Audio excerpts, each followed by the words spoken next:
Rich dad poor dad अमीरी का shortcut नहीं बताती। यह सिखाती है कि आप पैसे की समझ कैसे विकसित करें, किस तरह अपनी पैसे की जिम्मेदारी निभाएं और इसके बाद किस तरह अमीर बने। अगर आप अपनी आर्थिक प्रतिभा को जगाना चाहते हैं तो इस किताब को ज़रूर पढ़ें। नमस्कार दोस्तों, आप सभी का स्वागत है हमारे इस प्यारे से छोटे यूट्यूब चैनल पे। आज हम बात करेंगे चैप्टर सेकंड। बुक का नाम है rich dad poor dad, written by Robert Kiyosaki.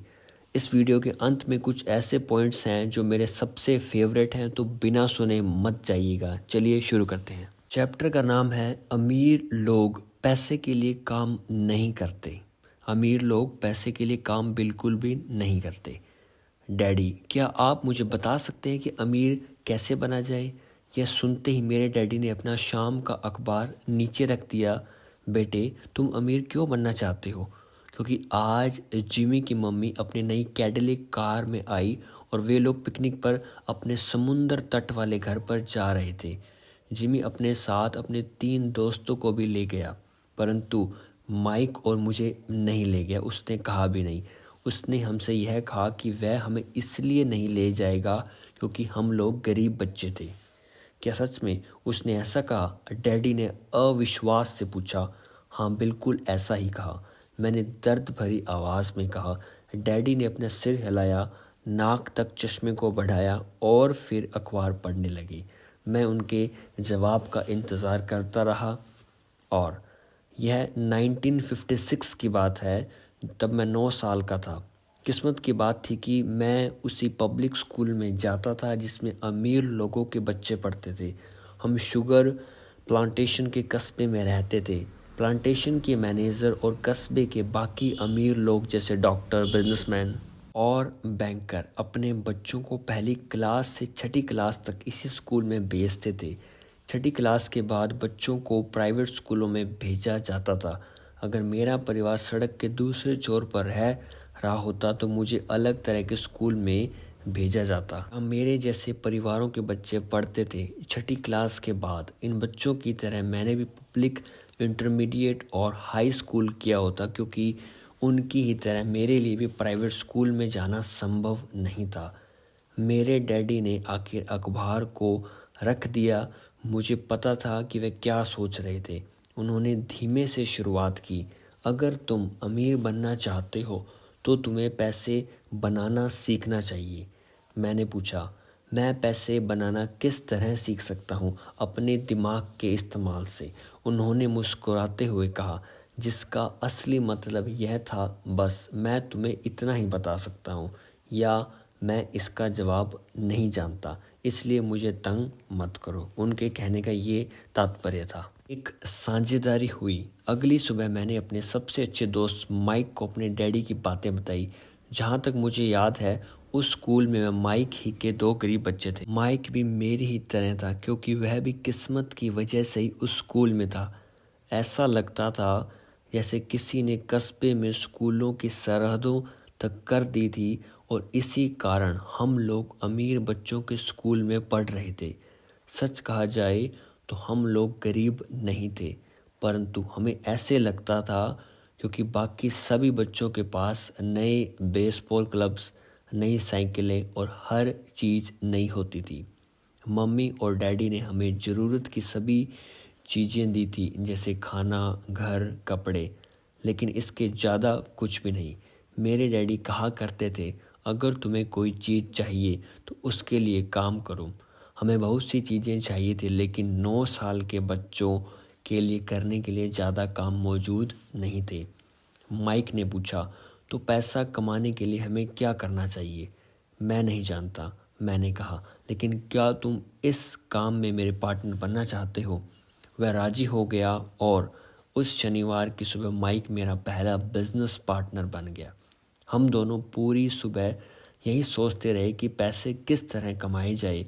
कभी कभार हम उन बेफिक्र बच्चों के बारे में बातें करते रहे जो जिमी के समुद्री तट वाले घर पर मज़े कर रहे होंगे। इससे थोड़ी चोट पहुंचती थी, परंतु यह चोट अच्छी थी क्योंकि इसने हमें यह सोचने के लिए प्रेरित किया कि पैसा कैसे कमाया जाए।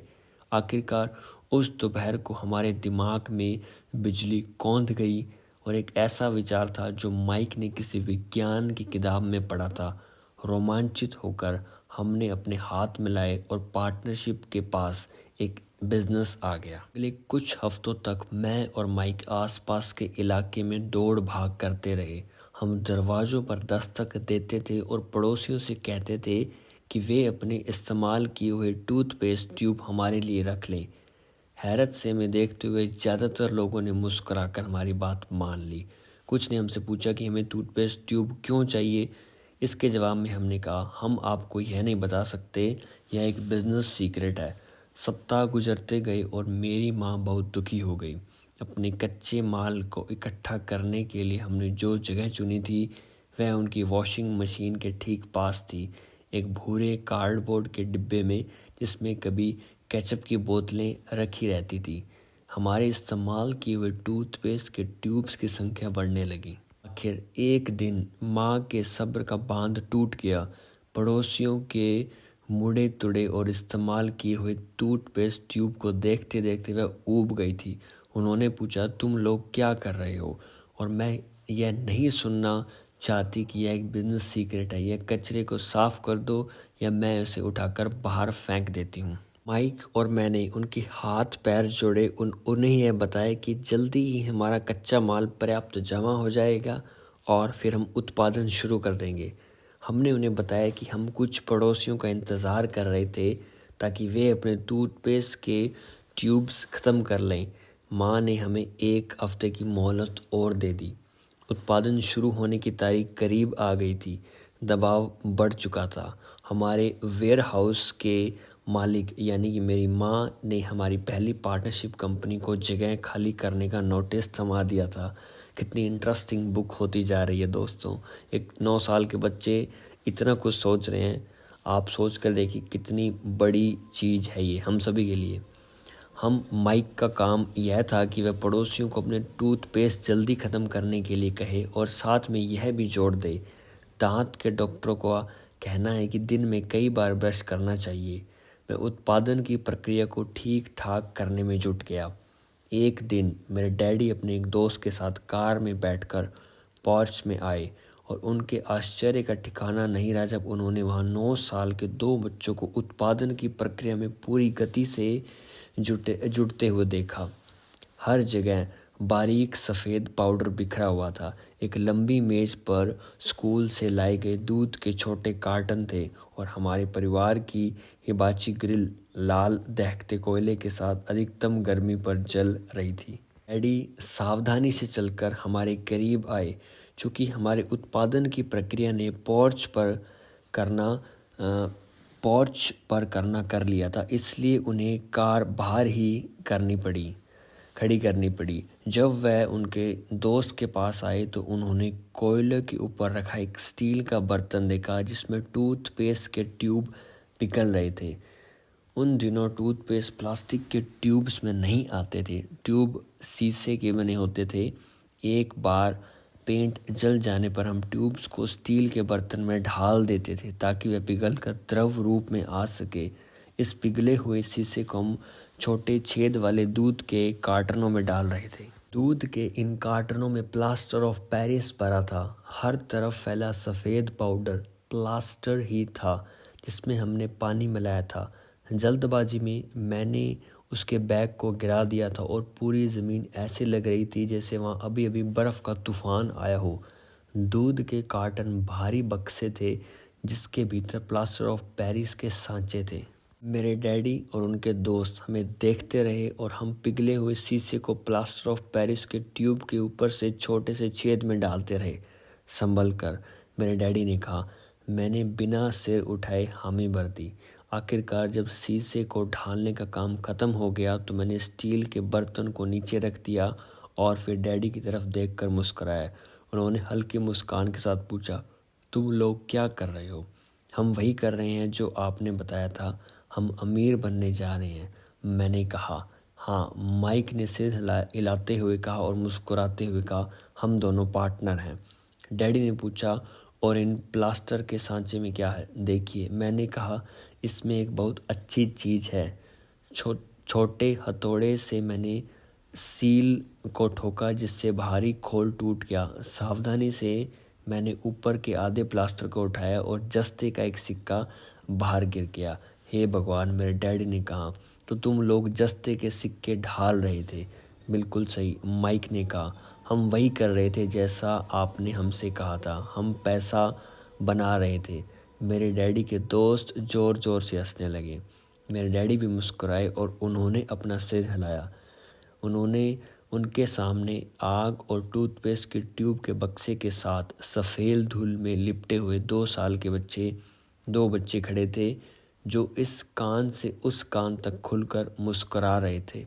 उन्होंने हमसे कहा कि हम सब कुछ छोड़कर उनके साथ चलें और घर के सामने वाली सीढ़ी पर बैठे। मुस्कुराते हुए उन्होंने हमें जालसाजी शब्द का मतलब समझाया। हमारे सपने धराशायी हो गए थे। तो आपका मतलब है कि यह गैर कानूनी है? माइक ने कांपती आवाज़ में पूछा। छोड़ो भी, डैडी के दोस्त ने कहा। हो सकता है कि बच्चे अपनी जन्मजात प्रतिभा को विकसित कर रहे हों।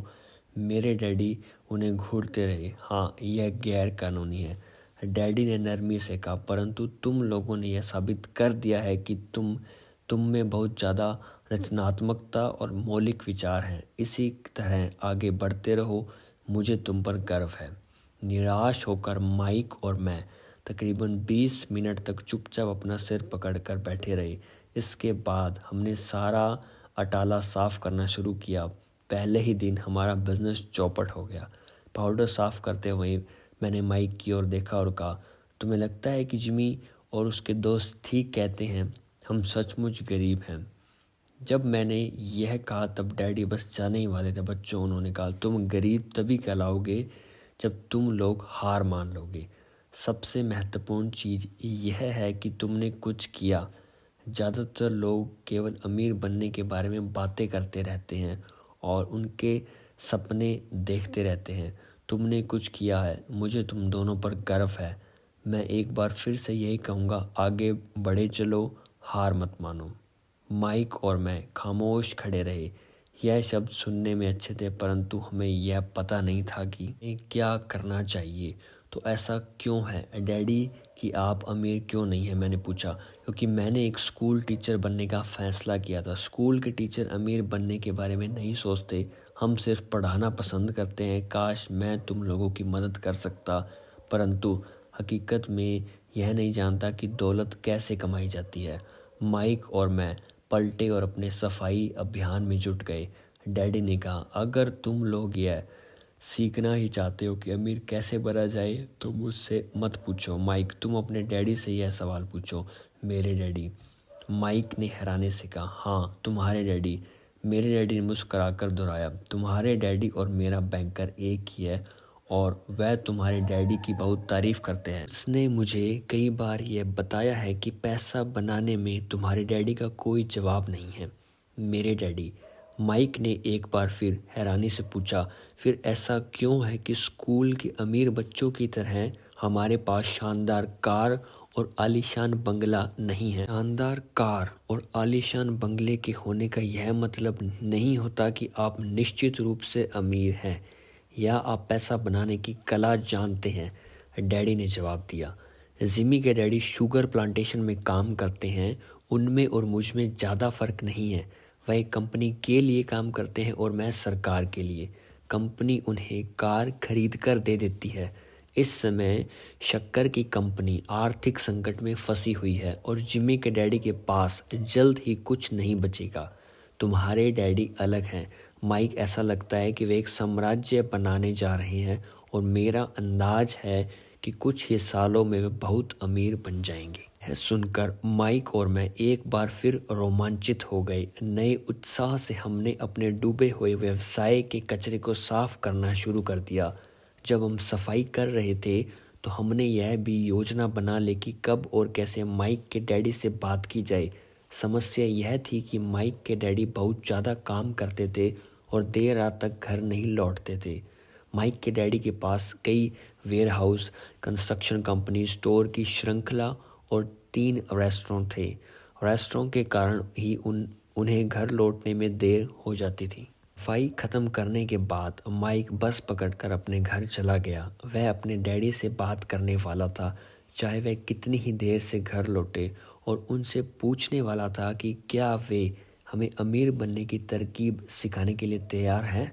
माइक ने मुझसे वादा किया कि जैसे ही वह अपने डैडी से बात कर लेगा वह मुझे फ़ोन करेगा, चाहे कितनी ही देर क्यों ना हो जाए।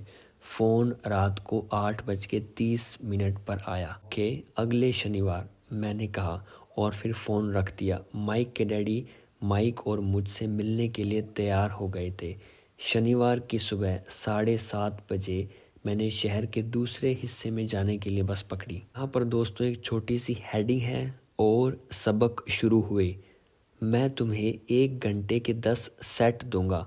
1956 की तनख्वाह के हिसाब से भी 10 सेंट प्रति घंटे का वेतन कम था। माइकल और मैं सुबह 8 बजे उसके डैडी से मिले। वे पहले से ही व्यस्त थे और उनके पास 1 घंटे से भी ज़्यादा का काम मौजूद था। जब मैं उनके साधारण, छोटे और साफ घर के सामने पहुंचा तो मैंने देखा कि उनका कंस्ट्रक्शन सुपरवाइज़र अपने पिकअप ट्रक में वहां से आ रहा था। माइक मुझे दरवाजे पर ही मिल गया। डैडी अभी फ़ोन पर हैं और उन्होंने कहा है कि हम लोग पीछे के पोर्च में उनका इंतज़ार करें, माइक ने दरवाज़ा खोलते हुए कहा। जब मैंने उस पुराने घर की दहलीज के अंदर कदम रखा तो लकड़ी के पुराने फर्श की चरमराहट सुनाई दी। दरवाजे के भीतर सस्ती सी चटाई थी। चटाई वहाँ इसलिए रखी थी ताकि फर्श पर पड़े अनगिनत कदमों के निशानों को छुपाया जा सके। हालांकि वह साफ थी, पर यह स्पष्ट दिखाई दे रहा था कि उसे बदल लेना चाहिए। जब मैं संकरे लिविंग रूम में घुसा तो मेरा दम घुटने लगा था। वहाँ पुराने फर्नीचर की बू आ रही थी और निश्चित रूप से उस फर्नीचर को संग्रहालय में होना चाहिए था क्योंकि वो इतना पुराना था। सोफे पर 2 महिलाएं बैठी थी जिनकी उम्र मेरी माँ से थोड़ी ज़्यादा होगी। महिलाओं के सामने एक पुरुष मजदूरों के कपड़े में बैठा हुआ था। उसने खासी पैंट और खासी शर्ट पहन रखी थी। हालांकि कपड़े साफ और प्रेस किए गए थे परंतु उनमें स्टार्च नहीं था। उस आदमी की उम्र मेरे डैडी से लगभग 10 साल ज़्यादा होगी, शायद 45 साल। जब मैं और माइक उनके पास से गुजरते हुए किचन की तरफ गए जहाँ से पोर्च का रास्ता था तो वे मुस्कराए। मैं भी जवाब में शर्मा कर मुस्करा दिया। ये लोग कौन हैं? मैंने पूछा। अरे ये लोग डैडी के लिए काम करते हैं। बूढ़ा व्यक्ति उनके वेयर हाउसों को संभालते हैं और महिलाएं रेस्टोरेंट की मैनेजर हैं। और तुमने उस कंस्ट्रक्शन सुपरवाइज़र को तो देखा ही होगा जो यहाँ से 50 मील दूर एक सड़क परियोजना पर काम कर रहा है। उनका दूसरा सुपरवाइज़र जो बहुत से घर बना रहा है वह तुम्हारे आने के पहले ही जा चुका है। क्या ऐसा हमेशा ही होता है? मैंने पूछा। हमेशा तो नहीं, पर अक्सर ऐसा ही होता है, माइक ने कहा और मेरे पास अपनी कुर्सी खींचते हुए वह मुस्कुराया। मैंने उसने पूछा था कि क्या वह हमें पैसे बनाना सिखाएंगे? माइक ने मुझे बताया। अच्छा, और उन्होंने इसका क्या जवाब दिया? मैंने सावधानीपूर्वक उत्सुकता से पूछा। पहले तो उनके चेहरे पर हंसी आई और फिर कुछ सोचकर उन्होंने कहा कि वे हमारे सामने एक ऑफ़र रखेंगे। अच्छा, मैंने कहा और अपनी कुर्सी के पीठ दीवार से टिका लिए थे। मैं वहाँ कुर्सी के पिछले 2 पैरों के सहारे टिका बैठा रहा। माइक ने भी ऐसा ही किया। क्या तुम्हें पता है कि वह कौन सा ऑफ़र देने वाले हैं? मैंने पूछा। नहीं, पर हमें जल्द ही इसका पता चल जाएगा। अचानक माइक के डैडी उस पुराने दरवाजे से घुसकर पोर्च के दाखिल हुए और माइक और मैं अपने पैरों पर कूद गए। आदर के कारण नहीं बल्कि इसलिए कि हम चौंक गए थे। तो बच्चों तैयार? माइक के डैडी ने कुर्सी हमारे पास खिसकाते हुए पूछा। हमने अपने सिर हिलाए और अपनी कुर्सियों को दीवार के पास खींचकर उनके सामने रख लिया। वह एक विशाल शरीर के मालिक थे, लगभग 6 फीट ऊंचे और 200 पाउंड वजनी। मेरे डैडी इससे ऊंचे थे, लगभग इसी वजन के, और माइक के डैडी से 5 साल बड़े। वह लगभग एक जैसे ही थे, हालांकि दोनों एक ही प्रजाति के नहीं थे। हो सकता है कि उनकी ऊर्जा एक सी हो। माइक का कहना है कि तुम पैसा कमाना सीखना चाहते हो। क्या यह सही है रॉबर्ट? मैंने तत्काल सहमति से अपना सर हिलाया, हालांकि मुझे थोड़ा सा डर भी लग रहा था और उनके शब्दों और मुस्कुराहट के पीछे बहुत ताकत थी। अच्छा, यह मेरा ऑफ़र। मैं तुम्हें सिखाऊंगा लेकिन मैं ऐसा क्लासरूम की शैली में नहीं करूंगा। अगर तुम मेरे लिए काम करोगे तो उसके बदले में मैं तुम्हें सिखाऊंगा। तुम मेरे लिए काम नहीं करोगे तो मैं तुम्हें नहीं सिखाऊंगा। अगर तुम काम करते हो तो मैं तुम्हें ज़्यादा तेज़ी से सिखा सकता हूँ। अगर तुम सिर्फ बैठकर मेरी बातें सुनते हो कि जैसा कि तुम लोग स्कूल में करते हो तो इससे मेरा समय बर्बाद होगा। यह मेरा ऑफ़र है, इसे या तो मान लो या फिर वापस लौट जाओ। क्या मैं आपसे पहले एक सवाल कर सकता हूँ? मैंने पूछा। नहीं, इसे या तो मान लो या फिर वापस लौट जाओ। मेरे पास बर्बाद करने के लिए फालतू समय नहीं है, अभी ढेर सा काम पड़ा हुआ है। अगर तुम में तत्काल फैसला करने की क्षमता नहीं है तो तुम कभी पैसा कमाना नहीं सीख पाओगे। तो यहाँ पर पहली बात हमें सीखने को क्या मिली कि हमें फैसला जितना जल्दी हो सके करना चाहिए। मौके आते हैं और चले जाते हैं, इसलिए तत्काल निर्णय लेने की क्षमता एक महत्वपूर्ण कला है। तुमने जैसा चाहा था वैसा एक मौका तुम्हारे ने मौजूद है। अगले 10 सेकंड में या तो पढ़ाई शुरू हो जाएगी या फिर हमेशा के लिए ख़त्म हो जाएगी। माइक के डैडी ने चिढ़ाने वाले मुस्कुराहट के साथ कहा। मंजूर, मैंने कहा। मंजूर, माइक ने कहा। बहुत बढ़िया, माइक के डैडी ने कहा। 10 मिनट में मिसेस मार्टिन आ जाएंगे। उनसे बातें करने के बाद मैं तुम्हें उनके साथ भेज दूंगा और तुम लोगों का काम शुरू हो जाएगा। मैं तुम्हें हर घंटे के 10 सेंट दूंगा और तुम हर शनिवार 3 घंटे काम करोगे। पर आज तो मेरा सॉफ्टबॉल का मैच है, मैंने कहा। माइक के डैडी ने अपनी आवाज़ को धीमा परंतु कड़क करते हुए कहा। या तो मान लो या फिर लौट जाओ। मान लिया, मैंने जवाब दिया। सॉफ्टबॉल खेलने के बजाय काम करने और सीखने का विकल्प चुनने में ही समझदारी थी। अगली हेडिंग है 30 सेंट बाद। शनिवार की खुशनुमा सुबह 9 बजे माइक और मैं मिसेस मॉर्टन के पास काम कर रहे थे। वह एक दयालु और धैर्यवान महिला थी। वह हमेशा कहा करती थी कि माइक और मुझे देखकर उन्हें अपने दोनों बच्चों की याद आ जाती है जो बड़े हो गए थे और दूर चले गए थे। हालांकि वह दयालु थी परंतु वह कड़ी मेहनत में विश्वास करती थी और इसलिए वह हमें हमेशा काम में जुटाए रखती थी। वह बहुत कड़क मैनेजर थी। हम 3 घंटे तक डिब्बा बंद सामानों को शेल्फ पर से उतारते थे, उनकी धूल साफ करते थे और फिर उन्हें करीने से जमाते थे। यह बड़ी मेहनत का काम था और बोरियत भरा भी। माइक के डैडी को भी मैं अपना अमीर डैडी कहता हूँ। उनके पास इस तरह के 9 सुपर सेट्स थे जहाँ पार्किंग के लिए बहुत सी जगह थी। वह 711 कन्वेयरिंग स्टोर्स में शुरुआती संस्करण थे। 7-Eleven स्टोर पड़ोस के जनरल स्टोर जहाँ लोग दूध, ब्रेड, बटर और सिगरेट जैसी चीज़ें खरीदते थे। समस्या यह थी कि हवाई में एयर कंडीशनिंग नहीं थी और गर्मी के कारण स्टोर्स अपना दरवाज़ा बंद नहीं रख सकते थे। स्टोर के दोनों ओर दरवाजे को पूरा खुला रखा जाता था ताकि सड़क और पार्किंग की जगह सामने दिखती रहे। जब भी कोई कार पार्किंग में आती थी तो उसके साथ धूल का गुबार भी आता था जो स्टोर में घुसकर डिब्बों पर जम जाता था। लिए हम लोगों की नौकरी तभी तक चलती जब तक कि एयर कंडीशनिंग नहीं हो जाती। 3 हफ्तों तक माइक और मैं मिसेस मार्टन के पास जाकर 3 घंटे तक काम करते रहे। दोपहर तक हमारा काम खत्म हो जाता और वह हम में से एक के हाथ में 3 छोटे सिक्के डाल देती थी। उस समय 50 के दशक में 9 साल की उम्र में भी 30 सेंट कमाने में कोई खास खुशी नहीं होती थी।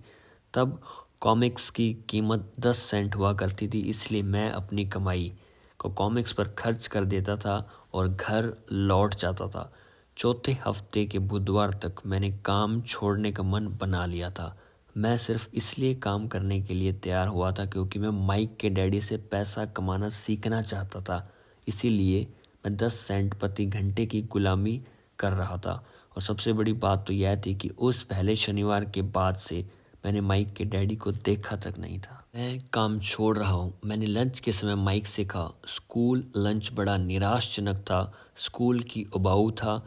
अब तो मेरे पास शनिवार भी नहीं थे जिसका मैं इंतज़ार कर सकूं, परंतु 30 सेंट के कारण मुझे धक्का पहुंचा था। इस बार माइक मुस्कुराया। तुम किस बात पर हंस रहे हो? मैंने गुस्से और कुंठा से पूछा।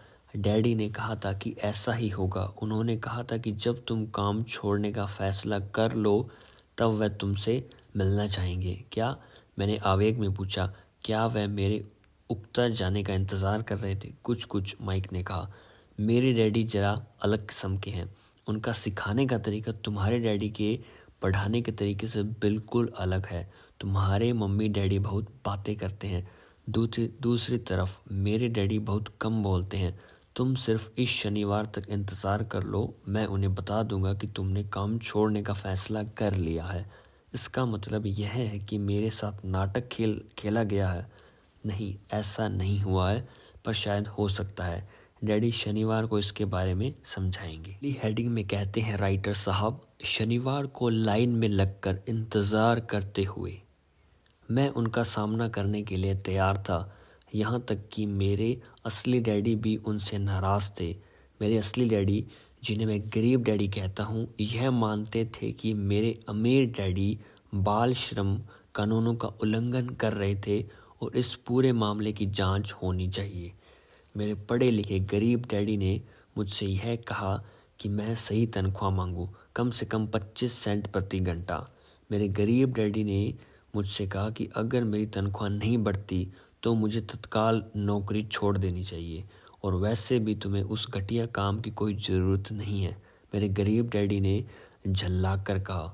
शनिवार को सुबह 8 बजे मैं एक बार फिर माइक के घर के उसी पुराने दरवाजे के अंदर घुस रहा था जैसे कि पहले गया था। कुर्सी पर बैठो और लाइन में इंतज़ार करो, माइक के डैडी ने मेरे घुसते ही कहा। फिर वह अंदर जाकर अपने छोटे से ऑफिस में बैठ गए जो बेडरूम के पास था। कमरे में चारों तरफ देखा, परंतु मुझे माइक नहीं दिखा। अजीब सा महसूस करते हुए मैं उन्हीं दोनों महिलाओं के बगल में बैठ गया जो मुझे 4 हफ्ते पहले वहीं पर मिली थी। वह मुस्कुराई और सोफे पर थोड़ी सी खिसक गई ताकि मैं भी बैठ सकूं। 45 मिनट गुजर गए थे और मैं उबल रहा था। दोनों महिलाएं उनसे मिलकर तकरीबन 30 मिनट पहले वहां से जा चुकी थी। एक बूढ़ा सा आदमी वहां 20 मिनट तक बैठा और फिर वह भी निकल कर चला गया। घर खाली था और हवाई में खुशनुमा सुबह को मैं सीलन भरे अंधेरे लिविंग रूम में बैठा हुआ था और इस बात का इंतज़ार कर रहा था कि एक लालची और बच्चों का शोषण करने वाले आदमी मुझसे बात करें। मैं सुन सकता था कि वे फ़ोन पर बातें कर रहे थे, ऑफिस में इधर उधर के काम कर रहे थे और मुझे नज़रअंदाज कर रहे थे। मेरी इच्छा तो हो रही थी कि मैं उस घमंडी आदमी से बिना मिले ही घर लौट जाऊं, पर किसी वजह से मैं रुक गया। आखिर 15 मिनट बाद ठीक 9 बजे अमीर डैडी अपने ऑफिस से बाहर निकले। बिना कुछ कहे उन्होंने हाथ से मुझे इशारा किया कि मैं उनके ऑफिस में आ जाऊं। अमीर डैडी ने अपने ऑफिस कुर्सी पर बैठते हुए कहा, या तो तुम्हारी तनख्वाह बढ़ाई जाए या तुम काम छोड़ रहे हो, है ना? हाँ, समझौते के मुताबिक आप अपनी शर्त पूरी नहीं कर रहे। मैंने लगभग आंसुओं से भीगे स्वर में कहा। 9 साल के बच्चे के लिए एक वयस्क का सामना करना बहुत ज़्यादा डरावना था। ने कहा था, अगर मैं आपके लिए काम करूँगा तो आप मुझे पैसा कमाना सिखाएंगे। अपनी तरफ से मैंने आपके लिए काम किया है, मैंने कड़ी मेहनत की है। इस काम के लिए मैंने अपने बेसबॉल गेम की भी कुर्बानी दी है और अब आप अपने वादे से मुकर रहे हो। आपने मुझे कुछ भी नहीं सिखाया है, आप धोखेबाज हैं, जैसा शहर के सभी लोग कहते हैं। आपने मुझे कुछ भी नहीं सिखाया है, आप लालची हैं। आप केवल पैसा कमाना चाहते हैं और अपने कर्मचारियों का बिल्कुल ध्यान नहीं रखते। आपने मुझे इतनी देर तक बाहर बिठाए रखा और मेरी जरा से भी इज्जत नहीं की। मैं एक छोटा सा बच्चा हूँ और आपको मेरे साथ इससे बेहतर बर्ताव करना चाहिए था। मीर डैडी अपनी कुर्सी पर पीछे झुक गए। अपने हाथों को ठुड्डी पर लाकर उन्होंने मुझे घूरा। ऐसे लग रहा था जैसे वे मेरा विश्लेषण कर रहे थे। बुरा नहीं है, उन्होंने कहा। 1 महीने से भी कम समय में तुम वही भाषा बोल रहे हो जो मेरे ज़्यादातर कर्मचारी बोलते हैं। क्या? मैंने पूछा।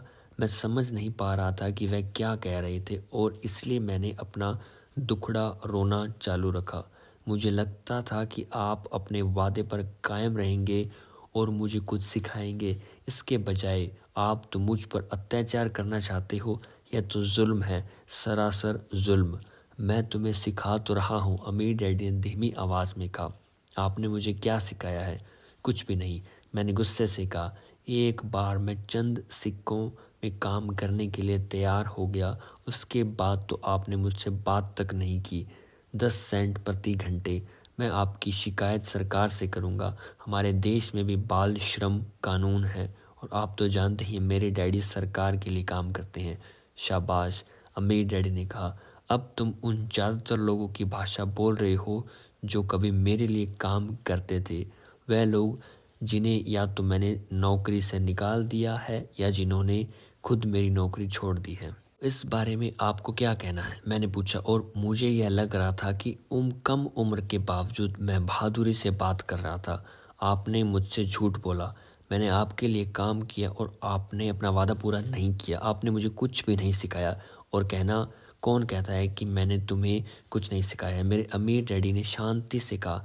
मैंने 3 हफ्ते तक काम किया और इस बीच आपने सिखाना तो दूर रहा, मुझसे कभी बात तक नहीं की। मैंने व्यंग्य भरे अंदाज में कहा। क्या सिखाने का मतलब केवल भाषण या बातचीत ही होता है? अमीर डैडी ने पूछा। और क्या, मैंने जवाब दिया। इस तरह से वह तुम्हें स्कूल में सिखाते हैं, उन्होंने मुस्कुराते हुए कहा, परंतु ज़िंदगी तुम्हें इस तरह नहीं सिखाती। मेरा यह मानना है कि ज़िंदगी सबसे बढ़िया टीचर है। ज़्यादातर वक्त ज़िंदगी आपसे बातें नहीं करती, एक तरह से आपको धक्का देती है। यह धक्के के जरिए ज़िंदगी आपसे कहती है, जाग जाओ, मैं तुम्हें कुछ सिखाना चाहती हूँ। यह आदमी कैसे बेसिर पैर की बातें कर रहा है? मैंने अपने आप से पूछा। ज़िंदगी अगर मुझे धक्का देती है तो इसका मतलब यह है कि ज़िंदगी मुझसे बातें करती है। अब मैं जान चुका था कि मुझे यह काम तत्काल छोड़ देना चाहिए। मैं किसी ऐसे आदमी से बात कर रहा था जो पागल था और जिसे ताले में बंद रखने की ज़रूरत थी। अगर तुम ज़िंदगी के सबक सीखते हो तो इससे तुम्हें बहुत फ़ायदा होगा। अगर तुम ऐसा नहीं करते हो तो ज़िंदगी तुम्हें लगातार धक्के देती रहेगी। लोग 2 चीज़ करते हैं। कुछ लोग ज़िंदगी के धक्कों को सहन करते चले जाते हैं, बाकी लोग गुस्सा हो जाते हैं और ज़िंदगी को धक्का दे देते हैं। परंतु वह धक्का देते हैं और अपने बॉस को, अपने काम को, अपने पत्नी को या पति को। वह ये नहीं जानते कि ज़िंदगी उन्हें धक्का दे रही है। मैं नहीं जानता था कि वह किस बारे में बात कर रहे थे। ज़िंदगी हम सबको धक्के मारती है। कुछ लोग हार मान लेते हैं, बाकी के लोग लड़ते हैं। कुछ लोग सबक सीख लेते हैं और आगे बढ़ जाते हैं।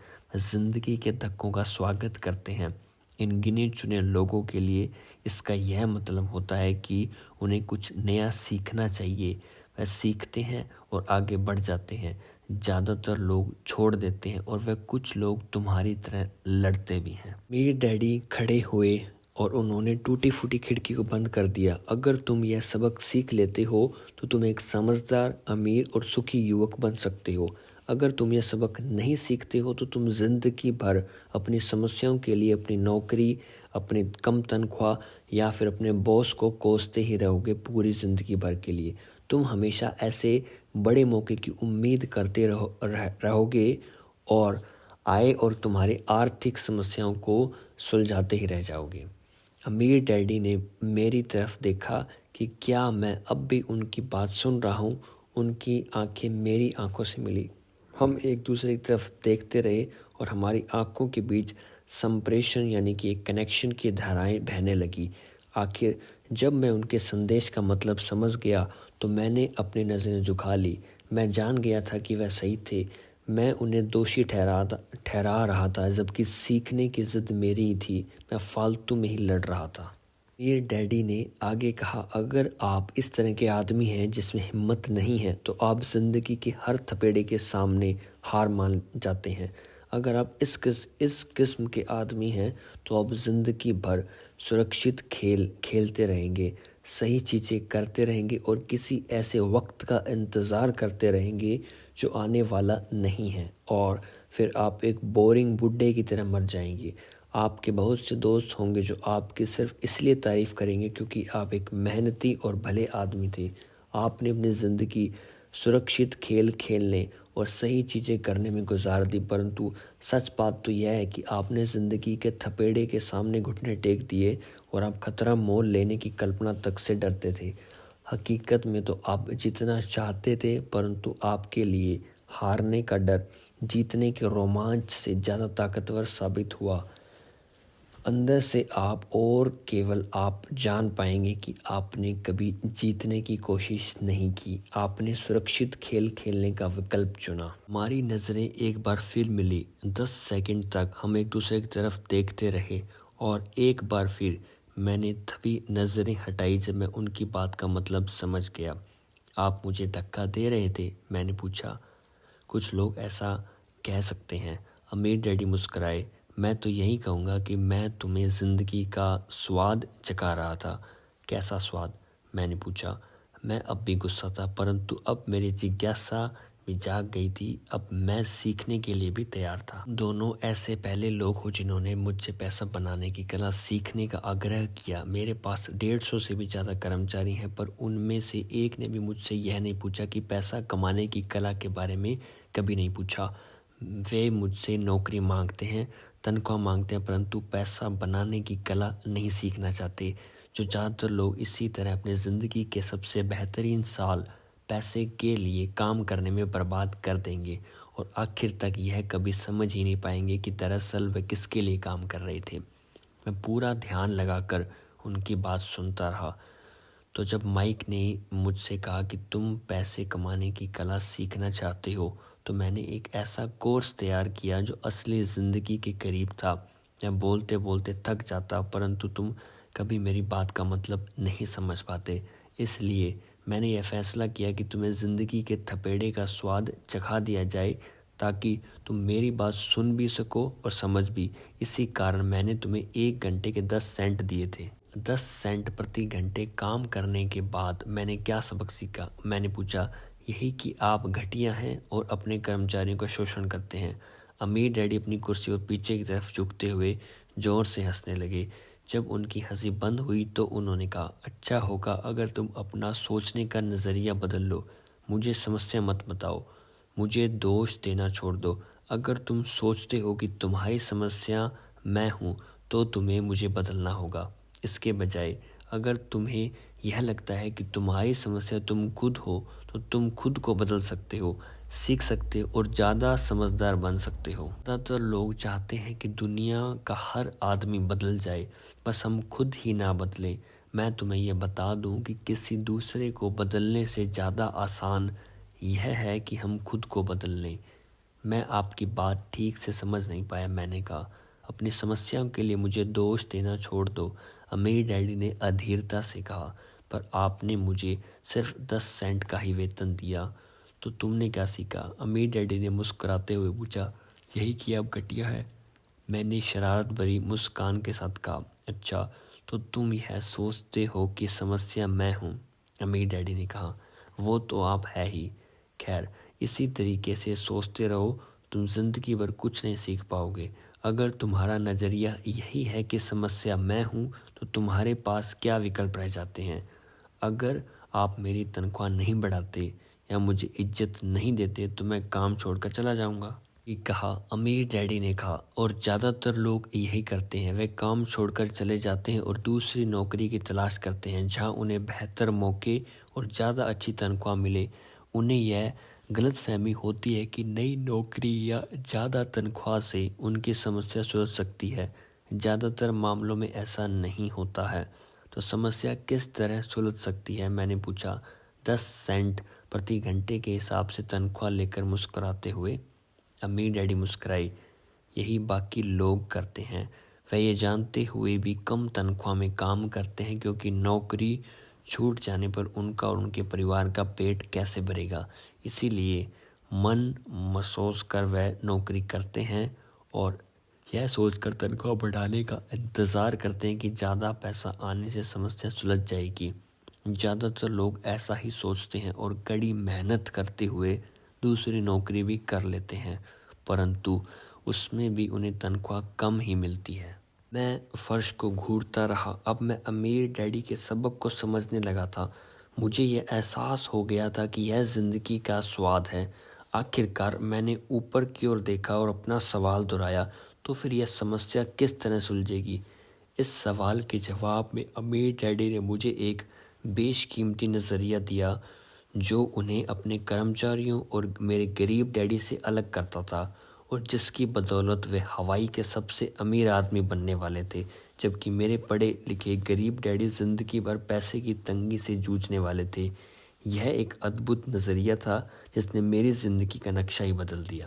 अमीर डैडी ने बार बार मुझे यह नज़रिया याद दिलाया जिससे मैं पहला सबक कहूँगा। वो ये था दोस्तों, गरीब और मध्य वर्गीय लोग पैसे के लिए काम करते हैं, अमीरों के लिए पैसा काम करता है। दोबारा सुनिए, गरीब और मध्य वर्गीय लोग पैसे के लिए काम करते हैं और दूसरी तरफ अमीरों के लिए पैसा काम करता है। मेरे गरीब डैडी ने मुझे शिक्षा दी थी। शनिवार की उस खुशनुमा सुबह मैं उससे बिल्कुल अलग नज़रिया सीख रहा था। 9 साल की उम्र में ही मैं समझ गया था कि दोनों ही डैडी चाहते थे कि मैं सीखूं। दोनों ही डैडी मुझे पढ़ने के लिए प्रेरित करते थे। फ़र्क सिर्फ इतना था कि दोनों के सुझाव, विषय अलग अलग थे। मेरे पढ़े लिखे डैडी चाहते थे कि मैं वही करूं जो उन्होंने किया था। बेटे, मैं चाहता हूं कि तुम मेहनत से पढ़ो, अच्छे नंबर लाओ ताकि तुम्हें किसी बड़ी कंपनी में सुरक्षित नौकरी मिल सके, और यह अच्छी तरह देख लो कि इसमें बहुत से दूसरे लाभ भी हों।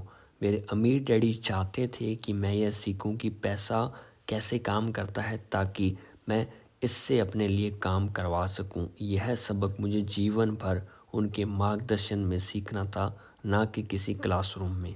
मेरे अमीर डैडी ने मेरा पहला सबक जारी रखा। मैं खुश हूँ कि तुम 10 सेंट प्रति घंटे के हिसाब से काम करने पर गुस्सा हो गए। अगर तुम गुस्सा नहीं होते और तुम ऐसी खुशी करते रहते तो मैं तुमसे साफ यह कह देता कि मैं तुम्हें नहीं सिखा सकता। यह जान लो कि तुम्हें सच्ची शिक्षा में ऊर्जा, प्रबल भावना और ज़बरदस्त इच्छा की ज़रूरत होती है। गुस्से उस फॉर्मूला का एक बहुत बड़ा हिस्सा है, क्योंकि प्रबल भावना से गुस्से और प्रेम का समन्वय होता है। जब पैसे की बात आती है तो ज़्यादातर लोग सुरक्षित रास्ता खोजते हैं, इसलिए प्रबल भावना उन्हें यह नहीं दिखा पाती, उन्हें यह दिखाता है उनका डर। तो क्या इसीलिए वह कम तनख्वाह पर काम करने के लिए राजी हो जाते हैं? मैंने पूछा। हाँ, अमीर डैडी ने कहा, कुछ लोग कहते हैं कि मैं लोगों का शोषण करता हूँ क्योंकि मैं उन्हें उनकी तनख्वाह नहीं देता जितनी उन्हें अगर प्लांटेशन या सरकार की तरफ से मिलती है। मैं यही कहना चाहता हूँ कि लोग खुद अपना शोषण करते हैं, डरते वह हैं, मैं नहीं। पर क्या आपको नहीं लगता कि आपको उन्हें ज़्यादा तनख्वाह देनी चाहिए? मैंने पूछा। मुझे ज़्यादा देने की ज़रूरत ही नहीं है, और इसके अलावा ज़्यादा पैसा मिलने से उनकी समस्या नहीं सुलझेगी। अपने डैडी को ही देख लो, वह बहुत सा पैसा कमाते हैं और फिर भी वह अपनी बिलों का भुगतान नहीं कर पाते। दुनिया में ऐसे बहुत से लोग हैं जिन्हें अगर ज़्यादा पैसा मिल जाए तो वह ज़्यादा कर्ज में डूब जाएंगे। तो इसी कारण आपने मुझे 10 सेंट प्रति घंटे की तनख्वाह दी। मैंने मुस्कुराते हुए कहा, यह सबक का हिस्सा था।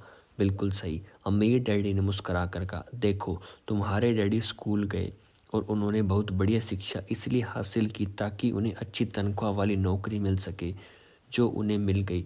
परंतु उनके पास आज भी पैसे की तंगी है। ऐसा इसलिए है क्योंकि उन्होंने स्कूल में पैसे के बारे में कुछ भी नहीं सीखा, और सबसे बड़ी बात यह है कि वह पैसे के लिए काम करने में भरोसा करते हैं। और आप नहीं करते? मैंने पूछा। नहीं, सच पूछा जाए तो नहीं, अमीर डैडी ने कहा। अगर तुम पैसे के लिए काम करना सीखना चाहते हो तो तुम्हें स्कूल में ही रहो। यह सीखने के लिए उससे बढ़िया जगह कोई नहीं है। परंतु अगर तुम यह सीखना चाहते हो कि पैसा तुम्हारे लिए किस तरह काम करे, तो यह मैं तुम्हें सिखा सकता हूँ, परंतु तभी जब तुम यह सीखना चाहो। क्या हर कोई यह नहीं सीखना चाहता? मैंने पूछा। अमीर डैडी ने कहा, सिर्फ इसलिए क्योंकि पैसे के लिए काम करना ज़्यादा आसान है, खासकर तब जब पैसे के बारे में आपकी मूल भावना डर हो। मैं समझ नहीं पाया। मैंने त्योर की चढ़ाकर कहा, उसकी चिंता फिलहाल मत करो। अभी इतना ही समझ लो कि डर के कारण ही ज़्यादातर लोग अपनी नौकरी कर रहे हैं। अपने बिलों का भुगतान ना कर पाने का डर, नौकरी से निकाल दिया जाए तो इस बात का डर, पर्याप्त पैसा ना होने का डर, यह एक बार फिर से शुरू करने का डर, यह किसी व्यवसाय को सीखने और पैसे के लिए काम करने की कीमत है।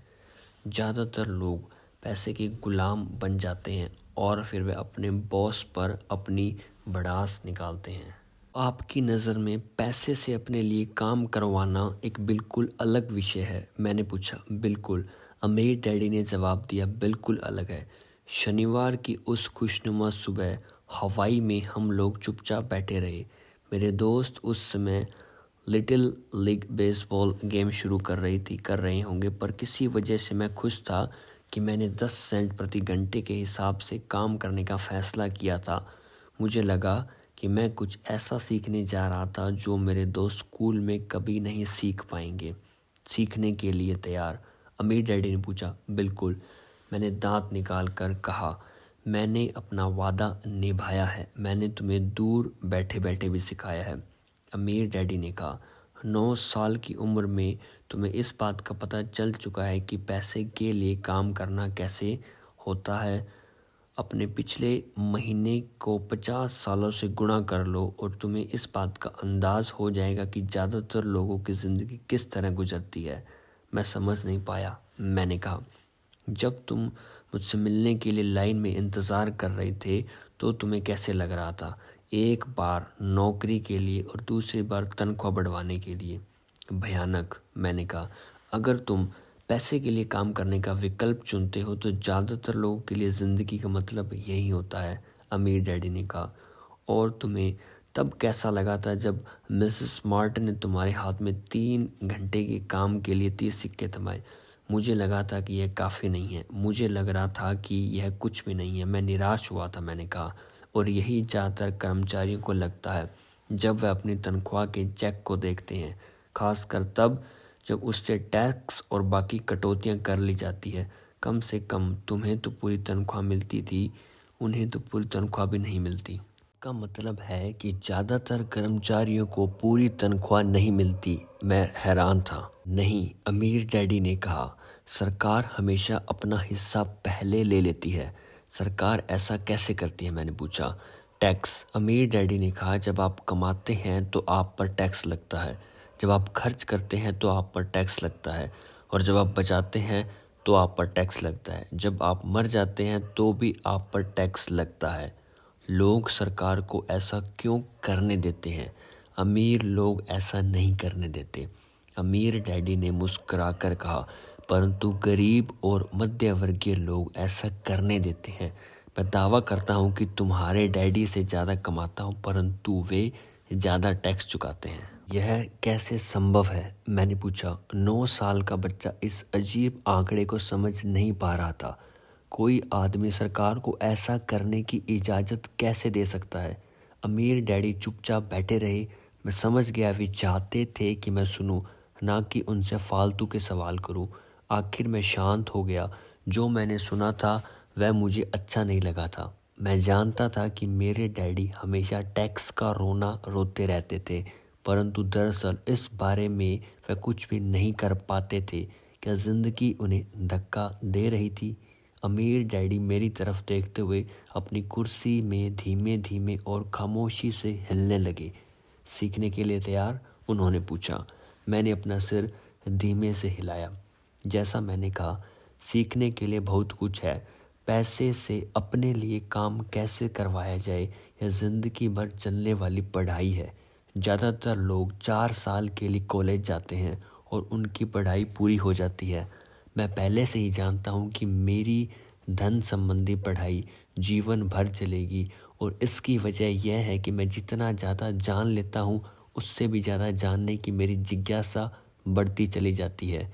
ज़्यादातर लोग इस विषय को भी नहीं पढ़ते। वह नौकरी पर जाते हैं, अपनी तनख्वाह लेते हैं, अपनी चेक बुक को बैलेंस करते हैं और बात ख़त्म हो जाती है वहीं पर। इसके बाद भी उन्हें अचरज नहीं होता कि उनके जीवन में पैसे की समस्या क्यों है। फिर वह सोचते हैं कि ज़्यादा पैसों से उनकी समस्या हल हो जाएगी। बहुत कम लोगों को यह एहसास होता है कि असली समस्या धन संबंधी शिक्षा या ज्ञान की है। मेरे डैडी को टैक्स की समस्या इसलिए है क्योंकि उनमें पैसे की समझ नहीं है। मैंने विचलित होकर पूछा। देखो, अमीर डैडी ने कहा, पैसे से अपने लिए कैसे काम करवाया जाए। टैक्स तो उस शिक्षा का सिर्फ एक हिस्सा है। आज तो मैं सिर्फ यह देखना चाहता था कि तुम में अब भी पैसे के बारे में सीखने की प्रबल इच्छा बची है या नहीं। ज़्यादातर लोगों में सीखने की प्रबल इच्छा नहीं होती है। स्कूल जाना चाहते हैं, कोई व्यवसाय सीखना चाहते हैं, अपनी नौकरी में मज़े करना चाहते हैं और ढेर सारा पैसा कमाना चाहते हैं। एक दिन वे तब जागते हैं, तब उनके सामने पैसों की समस्या आ जाती है और तब वे काम करना बंद नहीं कर सकते। पैसे के लिए काम करने की यही कीमत होती है और उन्हें यह कीमत चुकानी ही पड़ती है। ऑप्शन नहीं होता उनके पास। अगर वह पैसे से अपने लिए काम करवाना सीख लेंगे तो उनके सामने यह समस्या कभी भी नहीं आती। तो तुम में अब भी सीखने की जिज्ञासा है? अमीर डैडी ने पूछा। मैंने हामी से सिर हिलाया। अच्छा, अमीर डैडी ने कहा, अब काम पर वापस जाओ और इस बार मैं तुम्हें बिल्कुल तनख्वाह नहीं दूंगा। क्या? मैंने हैरान होकर पूछा। तुमने सही सुना, तनख्वाह बंद। तुम हर शनिवार 3 घंटे उसी तरह काम करोगे, परंतु इस बार तुम्हें 10 सेंट के प्रति घंटे के हिसाब से तनख्वाह नहीं मिलेगी। तुम ही ने तो कहा है कि तुम पैसे के लिए काम करना नहीं सीखना चाहते, इसलिए मैं तुम्हें बदले में कुछ भी नहीं दूंगा। मुझे अपने सुने हुए शब्दों पर भरोसा नहीं हो रहा था। मैंने माइक से पहले ही बात कर ली है। वह पहले से ही काम कर रहा है, मुफ्त में डिब्बों की सफाई कर रहा है और उन्हें कैरीनों से जमा कर रहा है। अब तुम भी जल्दी से जाकर काम में जुट जाओ। यह ठीक नहीं है, मैं चिल्लाया। आपको कुछ न कुछ तनख्वाह तो देनी चाहिए। तुमने कहा था कि तुम सीखना चाहते हो। अगर तुम इस बात को अभी नहीं सीख पाओगे तो तुम कभी भी उन्हीं 2 महिलाओं और बूढ़े आदमी की तरह बन जाओगे जो मेरे लिए लिविंग रूम में बैठे थे। यह लोग पैसे के लिए काम करते हैं और डरते हैं कि मैं उन्हें नौकरी से ना निकाल दूं। या तुम अपने डैडी की तरह बन जाओगे जो पैसा तो बहुत कमाते हैं परंतु गले का कर्ज में डूबे रहते हैं। शायद उन्हें यह उम्मीद रहती है कि ज़्यादा पैसे से उनकी समस्या सुलझ जाएगी। अगर तुम यही चाहते हो तो एक बार फिर 10 सेंट के अपने पुराने वादे पर लौटने के लिए तैयार हूँ। या तुम वह कह सकते हो जो ज़्यादातर लोग करते हैं, इस बारे में शिकायत करो कि तनख्वाह बहुत कम है और तुम यह नौकरी छोड़कर दूसरी नौकरी की तलाश शुरू कर दो। मेरी समझ में नहीं आ रहा कि मैं क्या करूं, मैंने पूछा। अमीर डैडी ने अपने सिर पर उंगली रखी। इसका इस्तेमाल करो, उन्होंने कहा। अगर तुम इसका सही इस्तेमाल करोगे तो तुम मुझे जल्द ही इस बात के लिए धन्यवाद दोगे कि मैंने तुम्हें मौका दिया और एक दिन तुम बहुत अमीर आदमी बन जाओगे। वो स्टोरी और भी ज़्यादा इंटरेस्टिंग होती जा रही है और मैं आशा करता हूँ कि आपको काफ़ी सारे पॉइंट्स समझ में आ रहे होंगे। चलिए कंटिन्यू करते हैं। मैं वहाँ यह सोचते हुए खड़ा था कि मुझे कितना घटिया विकल्प दिया जा रहा है। मैं यहाँ अपनी तनख्वाह बढ़वाने आया था और अब मुझे मुफ्त में काम करने के लिए कहा जा रहा है। ये डैडी ने एक बार फिर अपनी उंगली को सर पर रखा और कहा, इसका इस्तेमाल करो। अब यहाँ से जाओ और अपने काम में जुट जाओ। सबक फर्स्ट, अमीर लोग पैसे के लिए काम नहीं करते। मैंने अपने गरीब डैडी को यह नहीं बताया कि अब मैं मुफ्त में काम कर रहा हूँ। उन्हें यह समझ में नहीं आता। मैं उन्हें इसकी वजह ठीक से इसलिए नहीं समझा सकता था क्योंकि मैं खुद भी इसे ठीक से नहीं समझ पाया था। अगले 3 हफ्ते माइक और मैं 3 घंटे तक हर शनिवार को काम करते रहे, मुफ्त में। काम बहुत परेशानी वाला नहीं था और वक्त गुजरने के साथ साथ ये ज़्यादा आसान होता जा रहा था। मुझे अफसोस था तो अपने छूटे हुए बेसबॉल गेम्स और कॉमिक्स का। अब मैं उनका मज़ा नहीं ले सकता था।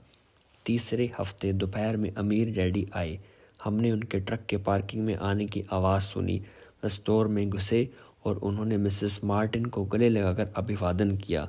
स्टोर में क्या चल रहा है यह जानने के बाद वे आइसक्रीम फ्रीजर के पास गए, उसमें से 2 आइसक्रीम निकाली, उनका दाम चुकाया और इसके बाद मेरी और माइक की तरफ इशारा करके कहा, चलो घूमने चलते हैं।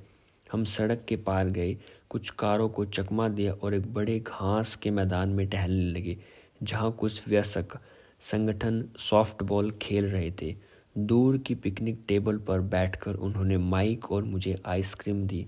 कैसे चल रहा है? बढ़िया, माइक ने कहा। मैंने सहमति से सिर हिलाया। कुछ और सीखा? अमीर डैडी ने पूछा। माइक और मैंने एक दूसरे की तरफ देखा, अपने कंधे उचकाए और अपने सिर को ना में एक साथ हिलाया।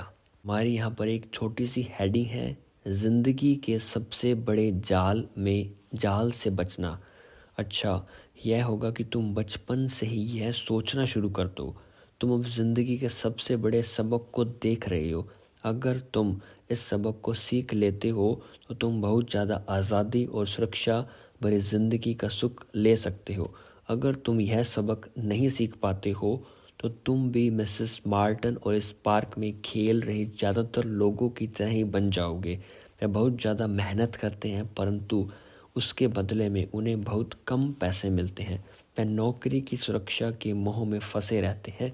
हर साल मिलने वाली 3 हफ्ते की छुट्टियां और 45 साल तक काम करते रहने के बाद मिलने वाली थोड़ी सी पेंशन का सपना देखते रहते हैं। अगर इस जिंदगी की जीने में तुम्हें सुख मिलता है तो मैं तुम्हारी तनख्वाह बढ़ाकर 25 सेंट प्रति घंटा कर सकता हूँ।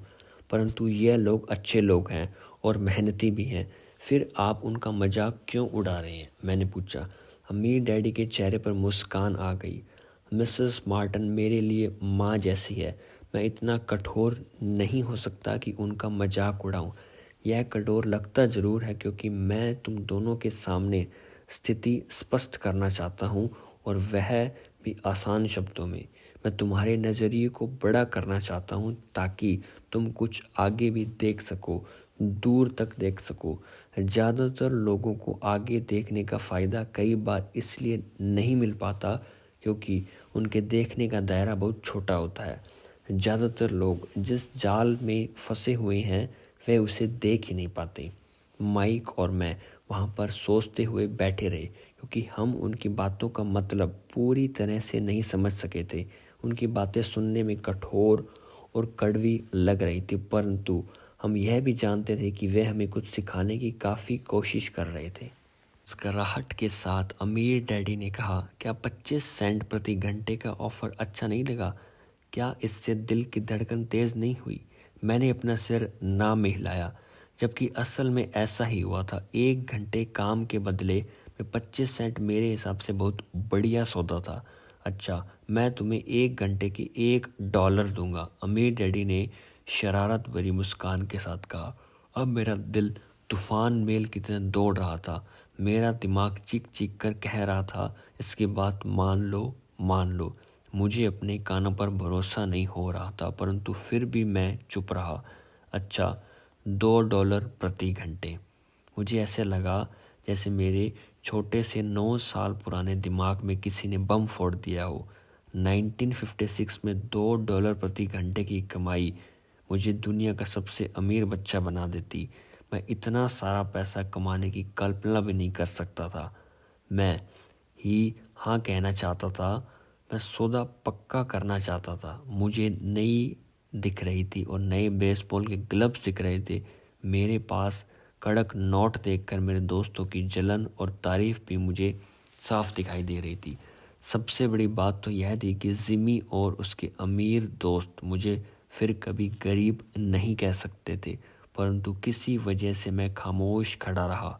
हो सकता है कि मेरे दिमाग में गर्मी बढ़ जाने से उसका फ्यूज़ उड़ गया हो परंतु मन ही मन में $2 प्रति घंटे का ऑफर मानने के लिए बेताब था। आइसक्रीम पिघल चुकी थी और मेरे हाथ पर बह रही थी। आइसक्रीम की डंडी खाली थी और इसके नीचे वनीला और चॉकलेट के टुकड़े थे जिसके मजे चींटियाँ ले रही थी। अमीर डैडी हम दोनों बच्चों को देख रहे थे जो आंखें फाड़कर और खाली दिमाग से उन्हें घूर रहे थे। उन्हें मालूम था कि वे हमारी परीक्षा ले रहे हैं और वे यह भी जानते थे कि हमारे दिल का एक कोना उस ऑफ़र को मानने के लिए बेताब हो रहा होगा। वे जानते थे कि हर व्यक्ति की आत्मा का एक हिस्सा कमज़ोर और ज़रूरतमंद होता है जिसे खरीदा जा सकता है और वह यह भी जानते थे कि हर व्यक्ति की आत्मा का एक हिस्सा मजबूत और दृढ़ निश्चय होता है जिसे कभी नहीं खरीदा जा सकता। असली सवाल यह था कि इनमें से कौन सा हिस्सा ज़्यादा ताकतवर है। उन्होंने अपनी ज़िंदगी में हज़ारों लोगों की परीक्षा ली थी। जब वह नौकरी मांगने के लिए लोगों का इंटरव्यू लेते थे तो हर बार आत्माओं की परीक्षा लेते थे। अच्छा, $5 प्रति घंटे। अचानक मेरे अंदर शांति छा गई। कुछ था जो बदल गया था। ऑफर बहुत ही बड़ा था और मूर्खतापूर्ण लग रहा था। 1956 में गिने चुने वयस्कों को $5 प्रति घंटे से ज़्यादा मिलता होगा। लालच खत्म हो गया और इसकी वजह शांति ने ले ली थी। धीमे से मैं अपनी बाईं तरफ खड़े माइक की तरफ मुड़ा। उसने भी मेरी तरफ देखा और मेरी आत्मा का जो हिस्सा कमज़ोर और ज़रूरतमंद था वह खामोश हो चुका था। मेरा वह हिस्सा जिसे खरीदा नहीं जा सकता था वह आगे आ चुका था। मेरे दिमाग और आत्मा में पैसे को लेकर हुए इस युद्ध में शांति और विश्वास जीत चुके थे। मैं जानता था कि माइक भी उसी बिंदु पर पहुंच चुका होगा। अच्छा, अमीर डैडी ने धीमे से कहा, ज़्यादातर लोगों की एक कीमत होती है और उनकी कीमत इसलिए होती है क्योंकि हम सभी में दो भावनाएं होती है, डर और लालच। पहले तो पैसे के बिना रहने के डर से हमें कड़ी मेहनत करने की प्रेरणा मिलती है। इसके बाद जब हमें तनख्वाह मिलती है तो हमें लालच या इच्छा की भावना जाग जाती है। पैसा होने पर हम उन बढ़िया चीज़ों के बारे में सोचने पर मजबूर हो जाते हैं जो उस पैसे से खरीदी जा सकती है। इस तरह हमारी ज़िंदगी का एक पैटर्न बन जाता है। किस तरह का पैटर्न, मैंने पूछा। सुबह जागने, काम पर जाने, खर्च करने, सुबह जागने, काम पर जाने, खर्च करने, इस तरीके का। लोगों की ज़िंदगी हमेशा डर और लालच इन्हीं दो भावनाओं से चलती है। उन्हें अगर ज़्यादा पैसे भी दें तो भी वह इसी पैटर्न पर चलकर अपना खर्च बढ़ा लेंगे। इसी पैटर्न में चूहा दौड़ कहते हैं, यानी कि एक तरह की रैट रेस। क्या कोई दूसरा रास्ता भी है, माइक ने पूछा। हाँ, अमीर डैडी ने धीमे से कहा, परंतु इसे बहुत कम लोग खोज पाते हैं। और वह रास्ता क्या है? उसी रास्ते को तुम लोग काम करते हुए और मेरे साथ सीखते हुए खोज लोगे। मैं यही उम्मीद करता हूँ। इसी कारण मैंने तुम्हें पैसे देना बंद कर दिया है।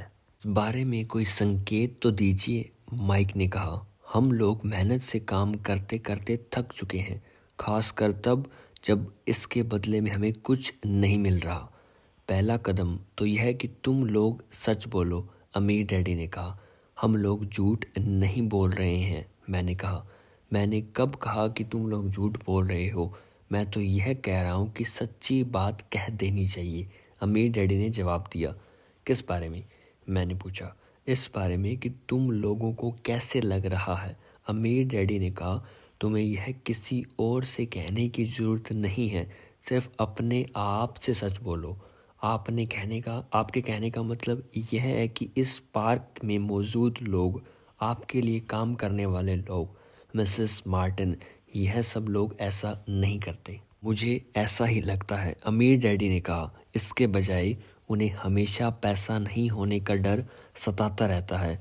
उस डर का सामना करने के बजाय, सोचने के बजाय, यह लोग सिर्फ प्रतिक्रिया करते रहते हैं। इस दौरान वे दिल से काम लेते हैं, दिमाग से नहीं। अमीर डैडी ने अपने सिर पर उंगली ठोकते हुए कहा। फिर उनके हाथ में तो कुछ पैसे आ जाते हैं और उनमें खुशी, इच्छा और लालच की भावनाएं जाग जाती है और एक बार फिर वे दिमाग से सोचने के बजाय दिल से काम करने लगते हैं। तो वे दिल से यानी अपनी भावनाओं से सोचते हैं, माइक ने कहा। बिल्कुल ठीक, अमीर डैडी ने कहा। वह इस बारे में सच नहीं बताने की उन्हें कैसा लग रहा है। वे अपनी भावना से काम करते हैं और दिमाग से सोचने का कष्ट नहीं उठाते। उन्हें डर लगता है। वे नौकरी करने जाते हैं और आशा करते हैं कि ज़्यादा पैसे आने से उनका डर दूर हो जाएगा, परंतु ऐसा नहीं होता है। वही पुराना डर उन्हें फिर से सताने लगता है। वे फिर से नौकरी करने जाते हैं और फिर आशा करते हैं कि पैसा उनके डर को समाप्त कर देगा, परंतु ऐसा कभी नहीं होता। डर के ही कारण वे नौकरी के जाल में फंसे रहते हैं। पैसा कमाते हैं, काम करते हैं, पैसा कमाते हैं और ऐसा चलता रहता है। और फाइनली आशा करते हैं कि डर से उनका पीछा छूट जाएगा, परंतु हर रोज़ जब वे उठते हैं तो उनका पुराना डर भी उनके साथ उठता है। वही पुराना डर करोड़ों लोगों को रात भर जगाता है और उनकी रात बहुत चिंता और परेशानी में गुजरती है। इसलिए वे उठते हैं, काम पर जाते हैं और यह आशा करते हैं कि तनख्वाह के चेक से उनके दिल को कुतरने वाले इस डर के मौत के घाट उतार देंगे। सच बात तो यह है कि पैसा उनकी ज़िंदगी को चला रहा है, परंतु वह इस बारे में कभी सच नहीं बोलते हैं। पैसे ने उनकी भावनाओं पर कब्जा कर लिया है और उनकी आत्माओं पर भी। यह कहकर अमीर डैडी खामोश हो गए ताकि उनके शब्द में छुपा संदेश हमारे अंदर चला जाए। माइक और मैंने उनकी बातें सुनी थी, परंतु हम उनका मतलब पूरी तरह नहीं समझ पाए थे। मुझे अक्सर यह हैरानी होती है कि लोगों को ऑफिस जाने की इतनी जल्दी क्यों होती है। उन्हें अपनी नौकरी में खास मज़ा नहीं आता था और वे कभी खुश भी नहीं दिखते थे। फिर क्या वजह थी जो उन्हें जल्दी ऑफिस पहुंचने के लिए प्रेरित करती थी? जब अमीर डैडी ने देख लिया कि हम जितना समझ सकते थे हमने उतना समझ लिया है, तो उन्होंने आगे कहा, मैं ये चाहता हूँ कि तुम लोग इस जाल से बचो। दरअसल मैं तुम्हें यही सिखाना चाहता हूँ। मेरा मकसद तुम्हें सिर्फ अमीर बनाना सिखाना नहीं है, क्योंकि अमीर बनने से समस्या नहीं सुलझेगी। अमीर बनने से समस्या नहीं सुलझेगी? मैंने आश्चर्य से पूछा। बिल्कुल नहीं। मुझे दूसरी भावना, इच्छा के बारे में अपनी बात पूरी करने दो। कुछ लोग इसे लालच कहते हैं, परंतु मैं इसे इच्छा कहना ज़्यादा पसंद करता हूँ। यह बुरा नहीं है कि हम किसी बेहतर, ज़्यादा सुंदर, ज़्यादा सुखद या रोमांचक चीज़ की इच्छा रखें। लोग इच्छा की वजह से भी पैसे के लिए काम करते हैं। उन्हें सुख के लिए भी पैसे की ज़रूरत होती है, क्योंकि वे मानते हैं कि पैसे से सुख खरीदा जा सकता है। परंतु पैसा जो खुशी देता है वह अक्सर पल भर की होती है। उन्हें ज़्यादा खुशी, ज़्यादा आनंद, ज़्यादा आराम, ज़्यादा सुरक्षा हासिल करने के लिए ज़्यादा पैसे की ज़रूरत होती है। इसलिए वे काम करते हैं और यह सोचते रहते हैं कि पैसा डर और लालच से परेशान उनकी आत्माओं को शांत कर देगा। परंतु पैसा यह काम नहीं कर सकता। अमीर होने के बाद भी नहीं? माइक ने पूछा। हाँ, अमीर होने के बाद भी नहीं, अमीर डैडी ने कहा। दरअसल बहुत से अमीर लोग इच्छा के कारण नहीं, बल्कि डर के कारण अमीर होते हैं। वह सचमुच सोचते हैं कि दौलत हो तो पैसे ना होने का डर, गरीब होने का डर ख़त्म हो जाता है। इसलिए वह ढेर सारी दौलत जमा कर लेते हैं और तब जाकर उन्हें पता चलता है कि उनका डर और बढ़ गया है। उन्हें अब इसके खोने की चिंता सताने लगी है।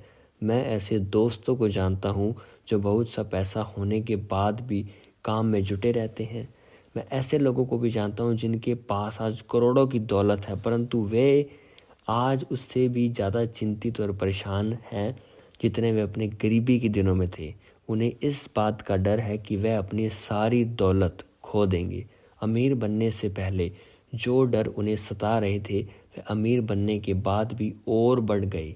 दरअसल उनकी आत्मा का कमज़ोर और ज़रूरतमंद हिस्सा अब तेज़ी से चीख रहा है। वह अपने आलीशान बंगलों, शानदार कारों और ऐशो आराम की ज़िंदगी को नहीं खोना चाहते जो पैसे से खरीदी गई है।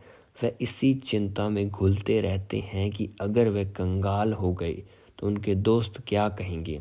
इसी चिंता की वजह से कई लोग तो न्यूरोटिक और कुंठित हो जाते हैं, हालांकि वे अमीर दिखते हैं और उनके पास पहले से ज़्यादा पैसा है। तो क्या गरीब आदमी ज़्यादा सुखी होता है? मैंने पूछा। नहीं, मेरे हिसाब से तो ऐसा नहीं होता, अमीर डैडी ने जवाब दिया। पैसे से दूर रहना भी उतना ही बड़ा पागलपन है जितना कि उसके पीछे भागना। उसी समय कस्बे का एक पागल हमारी मेज के पास से गुजरा और कूड़ेदान के पास रुककर उसमें कुछ ढूंढने लगा, जैसे उसे किसी ने समझा कर भेजा हो। चर्चा के इस मोड़ पर हम तीनों उसकी हरकतों को दिलचस्पी के साथ देख रहे थे, जबकि इससे पहले हमने उसे नज़रअंदाज कर दिया होता। अमीर डैडी ने अपने पर्स में से $1 निकाला और उस पागल बूढ़े को अपने पास आने का इशारा किया। पैसा देखते ही वह तत्काल चला आया। उसने पैसे लिए और अमीर डैडी को ढेर सारी दुआएं दी और अपनी अच्छी किस्मत पर खुश होकर वह जल्दी से चला गया। इसमें और मेरे ज़्यादातर कर्मचारियों में बहुत अंतर नहीं है, अमीर डैडी ने कहा। मैं ऐसे बहुत से लोगों से मिला हूँ जो कहते हैं, अरे मुझे पैसे में कोई रुचि नहीं है, फिर भी वे हर रोज़ 8 घंटे की नौकरी पर जाते हैं। यह तो सच्चाई को नकारना है। अगर उन्हें पैसे में रुचि नहीं है तो वे नौकरी पर क्यों जाते हैं? इस तरह का चिंतन पागलपन का चिंतन है। उस कंजूसी भरे चिंतन से भी ज़्यादा पागलपन का जिसमें कोई आदमी पैसे पर कुंडली मारकर बैठ जाता है। जब मैं वहाँ अपने अमीर डैडी की बात सुन रहा था तब मेरे दिमाग में एक ख्याल आ रहा था कि गरीब डैडी 1000 बार ये कह चुके थे, मुझे पैसे में कोई रुचि नहीं है। वह ऐसा अक्सर कहा करते थे। वह खुद की असली भावनाओं को छुपाने के लिए हमेशा यह भी कहा करते थे, मैं इसलिए काम करता हूँ क्योंकि मुझे अपना काम बहुत पसंद है।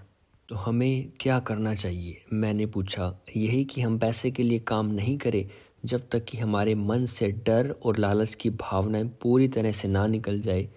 नहीं, उसमें तो बहुत समय बर्बाद हो जाएगा, अमीर डैडी ने कहा।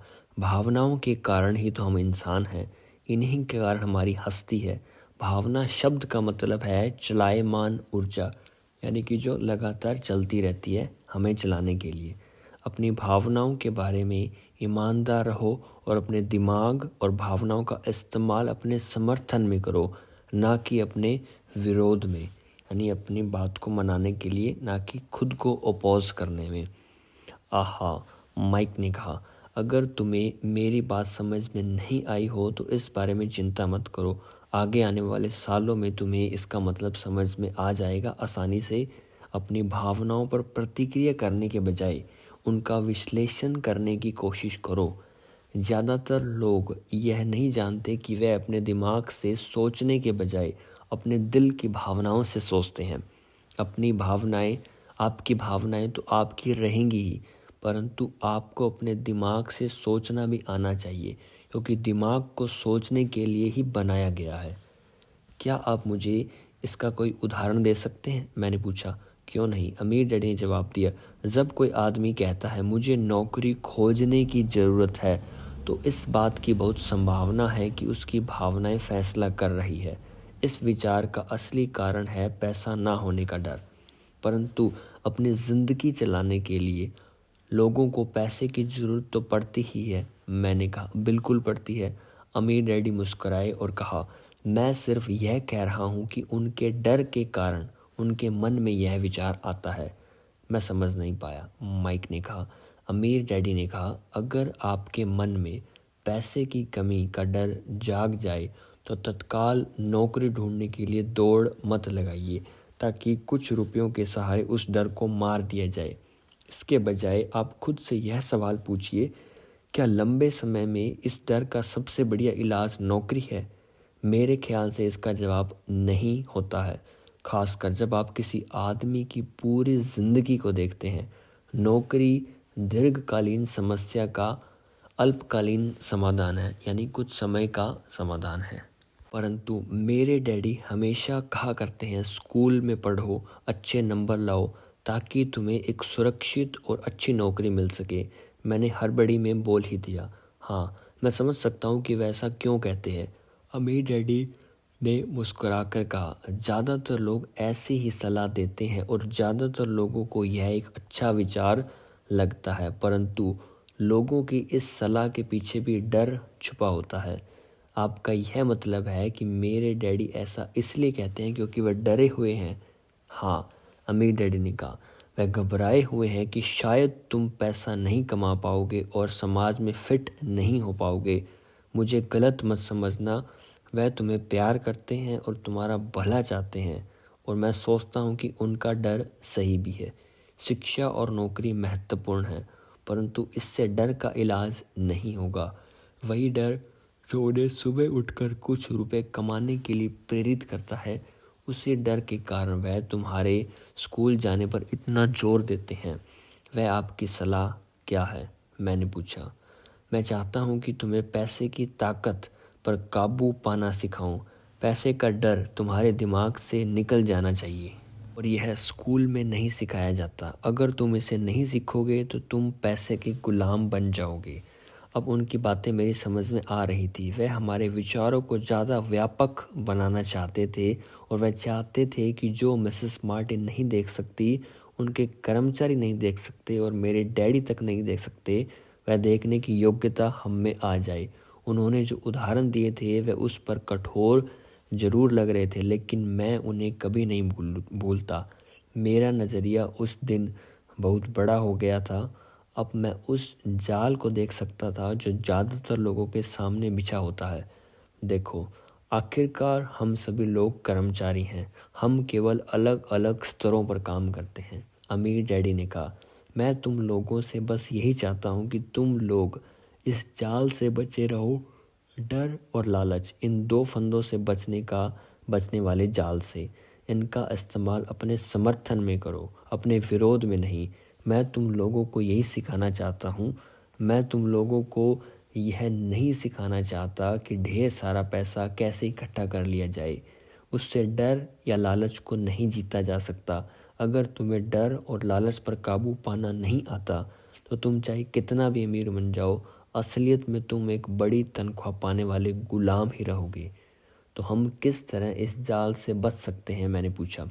गरीबी या पैसे की तंगी का खास कारण डर और अज्ञान होता है, ना कि अर्थव्यवस्था या सरकार या अमीर लोग। यह खुद का ओढ़ा हुआ डर या अज्ञान होता है जो लोगों को इस जाल में फंसाए रखता है। इसलिए तुम बच्चों को स्कूल जाना चाहिए और अपने कॉलेज की पढ़ाई पूरी करनी चाहिए। मैं तुम लोगों को यह ज़रूर सिखाऊंगा कि इस जाल से कैसे बचा जा सकता है।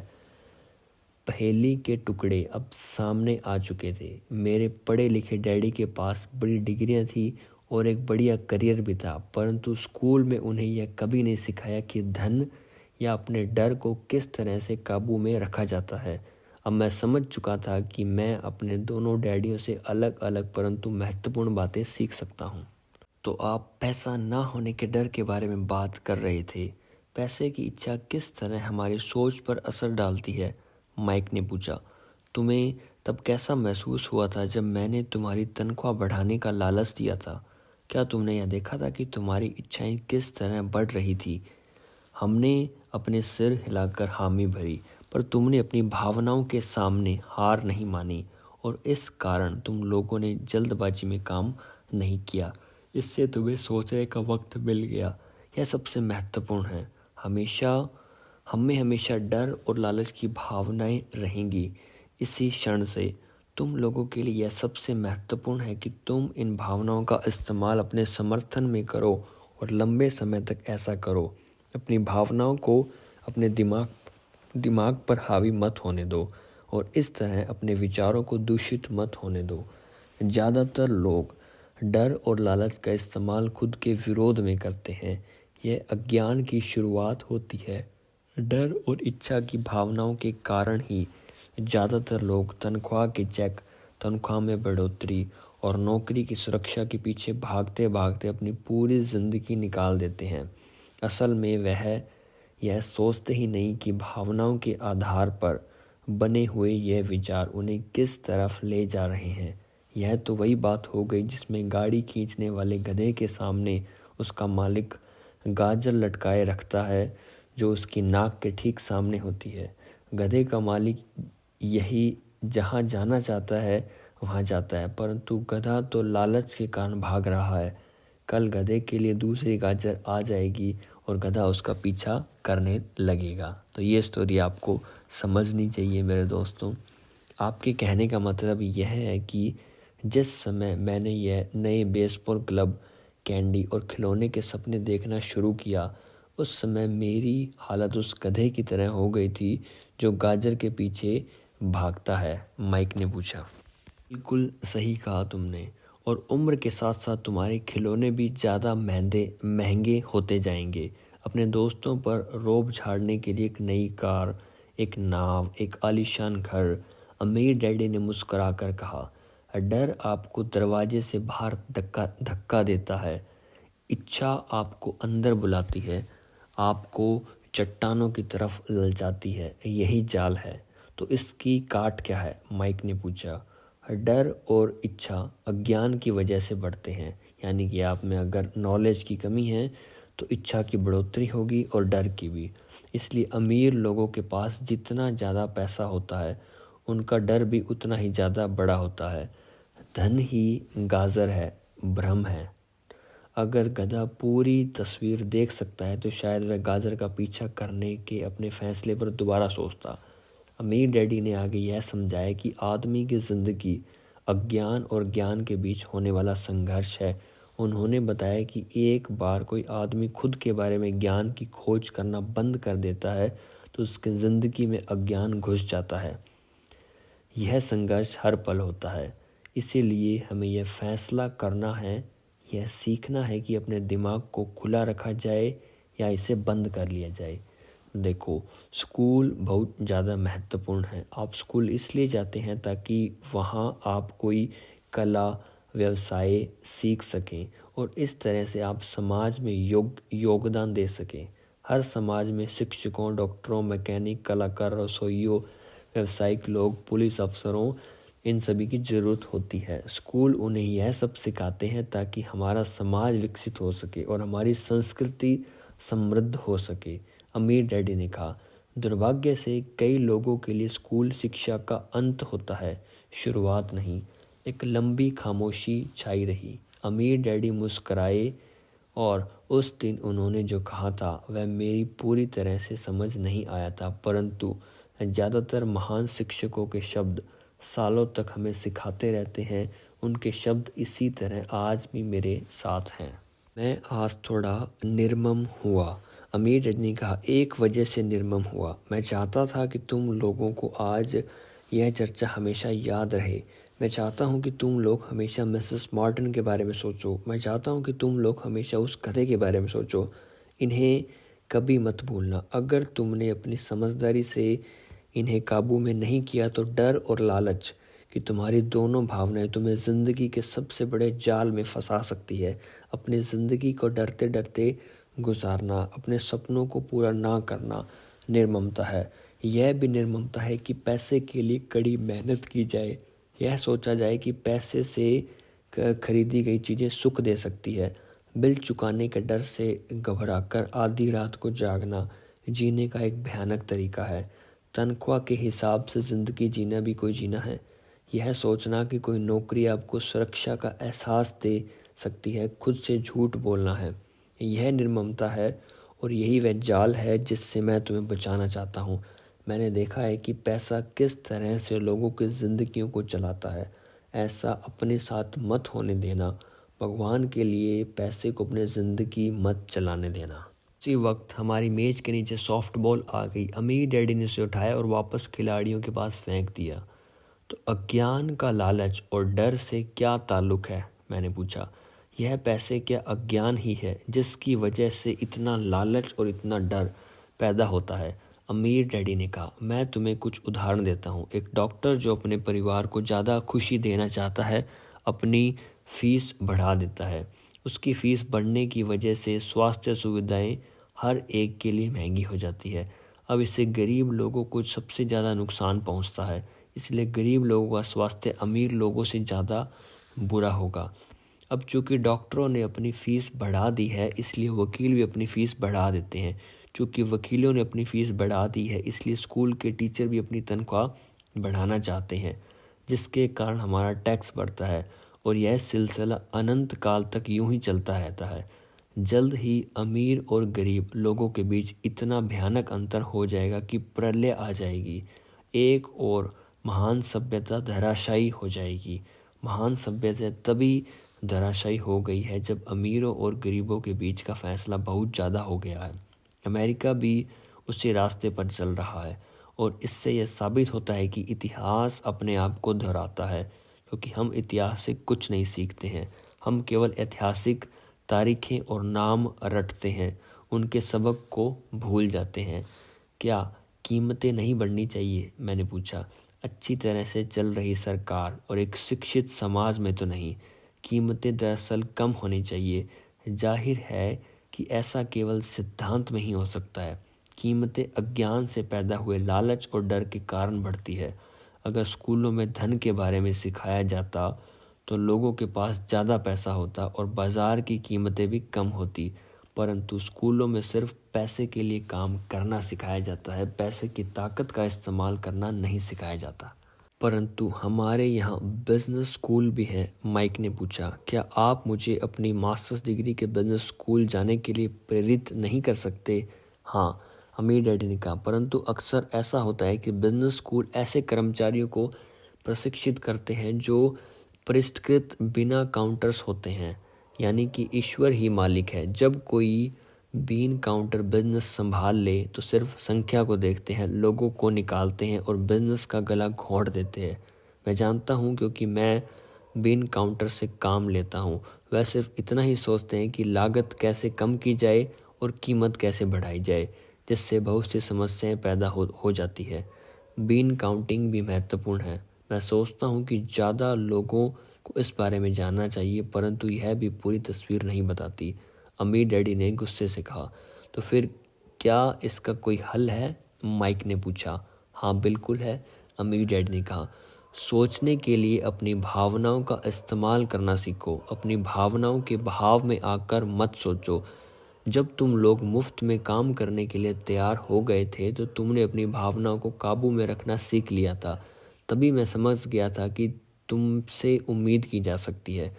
जब मैंने तुम्हें ज़्यादा तनख्वाह का लालच दिया तब तुमने एक बार फिर भावनाओं की बात नहीं मानी।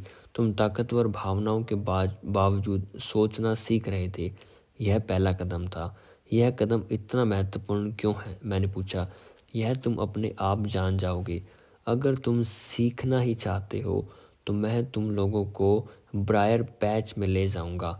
यह वह जगह है जिससे लोग बचते हैं। मैं तुम्हें उस जगह पर ले जाऊंगा जहां जाने में ज़्यादातर लोगों को डर लगता है।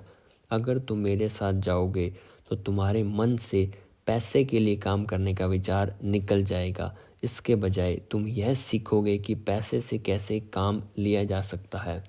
और अगर हम आपके साथ जाते हैं तो हमें क्या मिलेगा? अगर हम आपसे सीखने के लिए तैयार होते हैं तो हमें क्या मिलेगा? वही जो ब्रायर रैबिट को मिला था, अमीर डैडी ने कहा। टॉर बेबी से आज़ादी। क्या ऐसा कोई ब्रायर पैच होता है? मैंने पूछा। हाँ, अमीर डैडी ने कहा। डर और लालच ही ब्रायर पैच है। अपने डर से पीछा छुड़ाकर, अपने लालच का सामना करके, अपनी कमज़ोरियों और ज़रूरतों को पहचान कर ही हम बाहर निकलने के रास्ते तक पहुंच सकते हैं। और बाहर निकलने का रास्ता हमारे दिमाग से होकर गुजरता है सही विचारों को चुनने से। विचारों को चुनने से? माइक ने आश्चर्यचकित होकर पूछा। हाँ, इस विचार को चुनकर ही हम क्या सोचेंगे, बजाय इसके कि हम अपनी भावनाओं में बहकर लगातार प्रतिक्रिया करते रहें। सुबह उठने और काम पर जाने से ही हमारी समस्या नहीं सुलझ जाती, क्योंकि बिल चुकाने के लिए पर्याप्त पैसा ना होने का डर आपको सताता रहेगा। और साथ ही साथ सोचने से आपको खुद से एक सवाल पूछने का समय मिलता है। इस तरह का सवाल, क्या इस समस्या का सबसे बढ़िया समाधान इस पर और ज़्यादा मेहनत करना है? ज़्यादातर लोग इतनी बुरी तरह घबराए होते हैं कि वे खुद अपने आप को असली बात नहीं बताते कि डर हावी हो रहा है, और नतीजा यह निकलता है कि वह सोच ही नहीं पाते कि इसकी बजाय दरवाजे से बाहर दौड़ लगा देते हैं। टॉर बेबी हावी हो जाती है। अपने विचार चुनने से मेरा यही मतलब था। पर हम ऐसा किस तरह करेंगे? माइक ने पूछा। यही तो मैं तुम्हें सिखाने वाला हूँ। मैं तुम्हें यह सिखाऊंगा कि तुम्हारे पास चुनने के लिए विचारों के विकल्प होने चाहिए, ताकि तुम हड़बड़ी में काम करने से बच सको, जैसे अपनी सुबह की कॉफ़ी पीकर दरवाजे से बाहर दौड़ लगाने की आदत से। मैंने तुमसे जो पहले कहा था उसे याद रखो। नौकरी दीर्घकालीन समस्या का अल्पकालीन समाधान है। ज़्यादातर लोगों के दिमाग में सिर्फ एक समस्या होती है और यह थोड़े समय की होती है। यह समस्या होती है महीने के आखिर में चुकाए जाने वाले बिल, यानी टॉर बेबी। अब पैसा उनकी ज़िंदगी चलाता है। या मैं यह कहूँ कि पैसे को लेकर उनका डर और अज्ञान उनकी ज़िंदगी चलाते हैं। तो वह क्या करते हैं जो उनके माँ बाप ने कहा था, सुबह उठो, पैसे के लिए काम करो। वे इतना समय भी नहीं निकाल पाते कि यह सोच सकें क्या कोई दूसरा तरीका है। इस वक्त वे दिल से सोचते हैं, दिमाग से नहीं। दिल से सोचने और दिमाग से सोचने में क्या फ़र्क होता है? माइक ने पूछा। अमीर डैडी ने जवाब दिया, मैं इस तरह के जुमले अक्सर सुनता हूँ। हर आदमी को काम करना पड़ता है, या अमीर लोग शोषक होते हैं, या मैं दूसरी नौकरी ढूंढ लूँगा। मेरी तनख्वाह बढ़नी चाहिए। आप इस तरह मेरा शोषण नहीं कर सकते, या मैं इस नौकरी को इसलिए पसंद करता हूँ क्योंकि यह सुरक्षित है। इसके बजाय हमें यह कहना चाहिए, क्या यह ऐसा कुछ है जो मुझे नहीं मिल रहा है? इस तरह भावना पर आधारित हमारे विचारों की जंजीर टूट जाएगी और हमें ज़्यादा अच्छे तरीके से सोचने का मौका मिल जाएगा। मुझे मानना ही पड़ेगा कि मेरे लिए यह सब एक महान सबक साबित हुआ। यह जानना कि कब कोई आदमी दिल से बोल रहा है और कब दिमाग से, किसके शब्दों में भावनाएं छिपी है और किसके शब्दों में विचार। यह एक ऐसा सबक था जो ज़िंदगी भर मेरे काम आया, ख़ास तौर पर तब मैंने अपने दिल से यानी अपनी भावनाओं से बोल रहा था, ना कि अपने विचारों से या दिमाग से।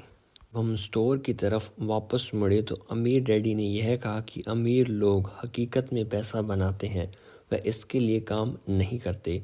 उन्होंने यह भी बताया कि 5 सेंट के शीशे के सिक्के ढालते समय जब माइक और मैं ये सोच रहे थे कि हम पैसा बना रहे थे, तो हमारे विचार उसी रास्ते पर चल रहे थे जिस पर अमीर लोग चलते हैं।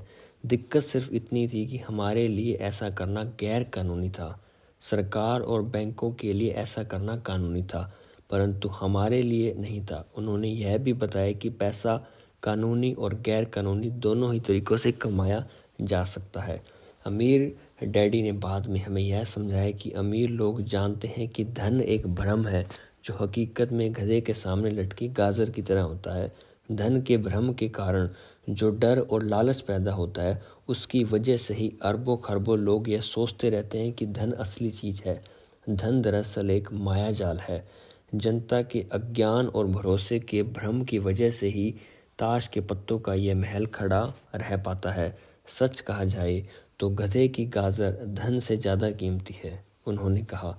उन्होंने अमेरिका के गोल्ड स्टैंडर्ड के बारे में भी बात की और यह बताया कि हर डॉलर का नोट असल में चांदी का प्रमाण पत्र है।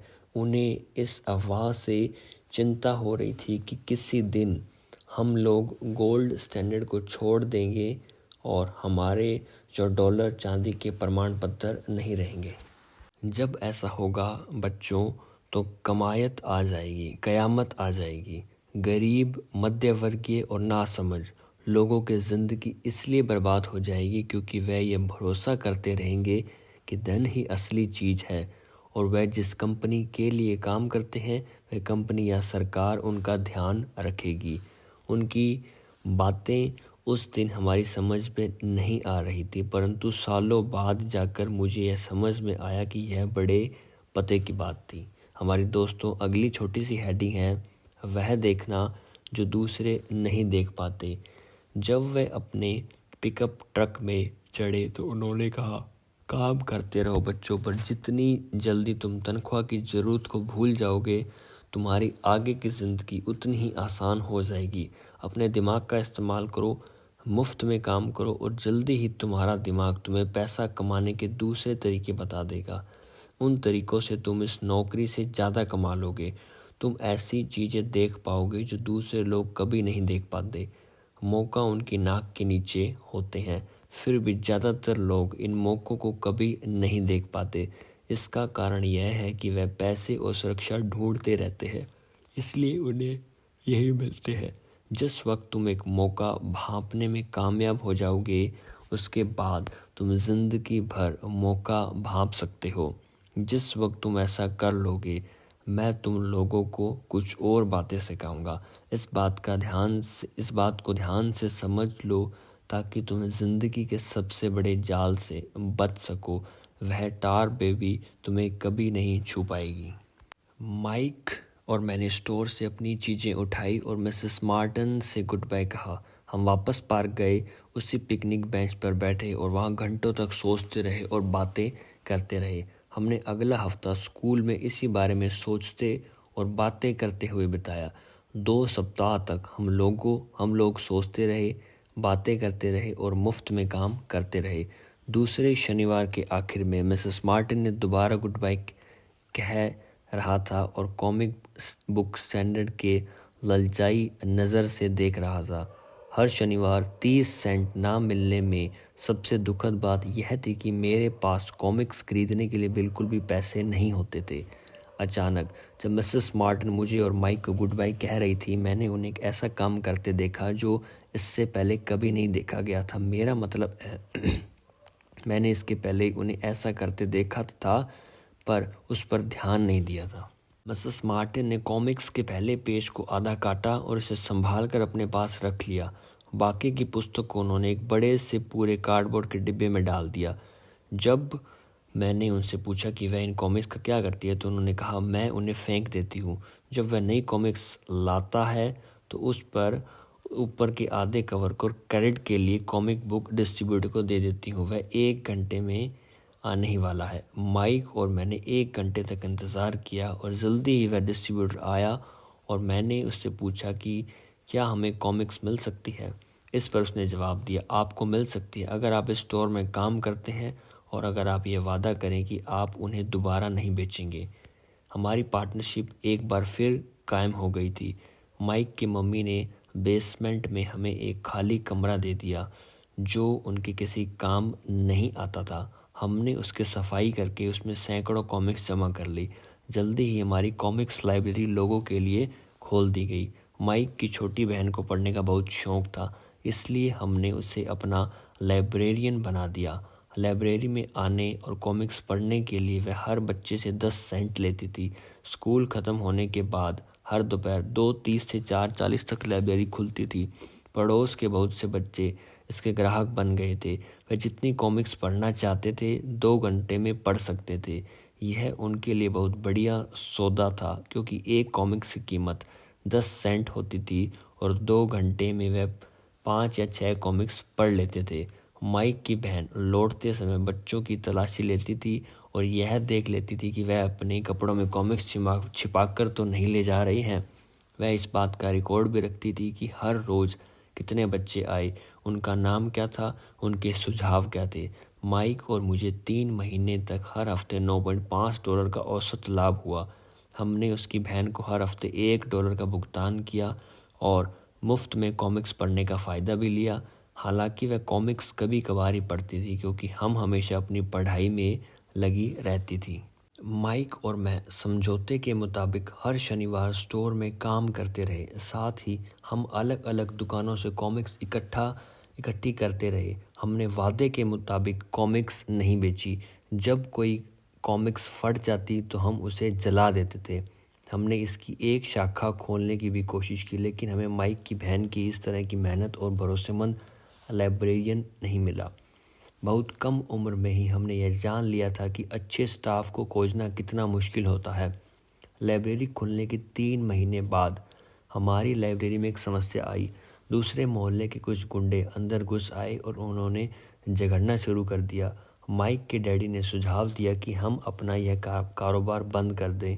तो इस तरह हमारा कॉमिक्स का धंधा बंद हो गया और हमने कन्वीनियंस स्टोर पर हर शनिवार काम करना भी बंद कर दिया। फिर भी अमीर डैडी रोमांचित थे क्योंकि उनके पास ऐसी बहुत सी नई बातें थी जो वह हमें सिखाना चाहते थे। वह खुद, क्योंकि हमने उनके पहले सबक को इतनी अच्छी तरह से सीख लिया था। हमने यह भी सीख लिया था कि पैसे से अपने लिए काम कैसे करवाया जाता है। स्टोर में नौकरी के बदले में पैसा नहीं मिलता था, इसलिए हमें मजबूरन अपनी कल्पना शक्ति पर जोर डालना पड़ा ताकि हम पैसा कमाने का कोई दूसरा तरीका ढूंढ सकें। कॉमिक्स लाइब्रेरी हमारा अपना व्यवसाय था। हमारा धन हमारे काबू में था और हम किसी मालिक के मोहताज नहीं थे। इसमें सबसे अच्छी बात यह भी थी कि हमारे व्यवसाय से हमें तब भी पैसा मिलता था जब हम वहाँ स्वयं मौजूद नहीं होते थे। उस समय हम पैसे के लिए काम नहीं करते थे, बल्कि पैसा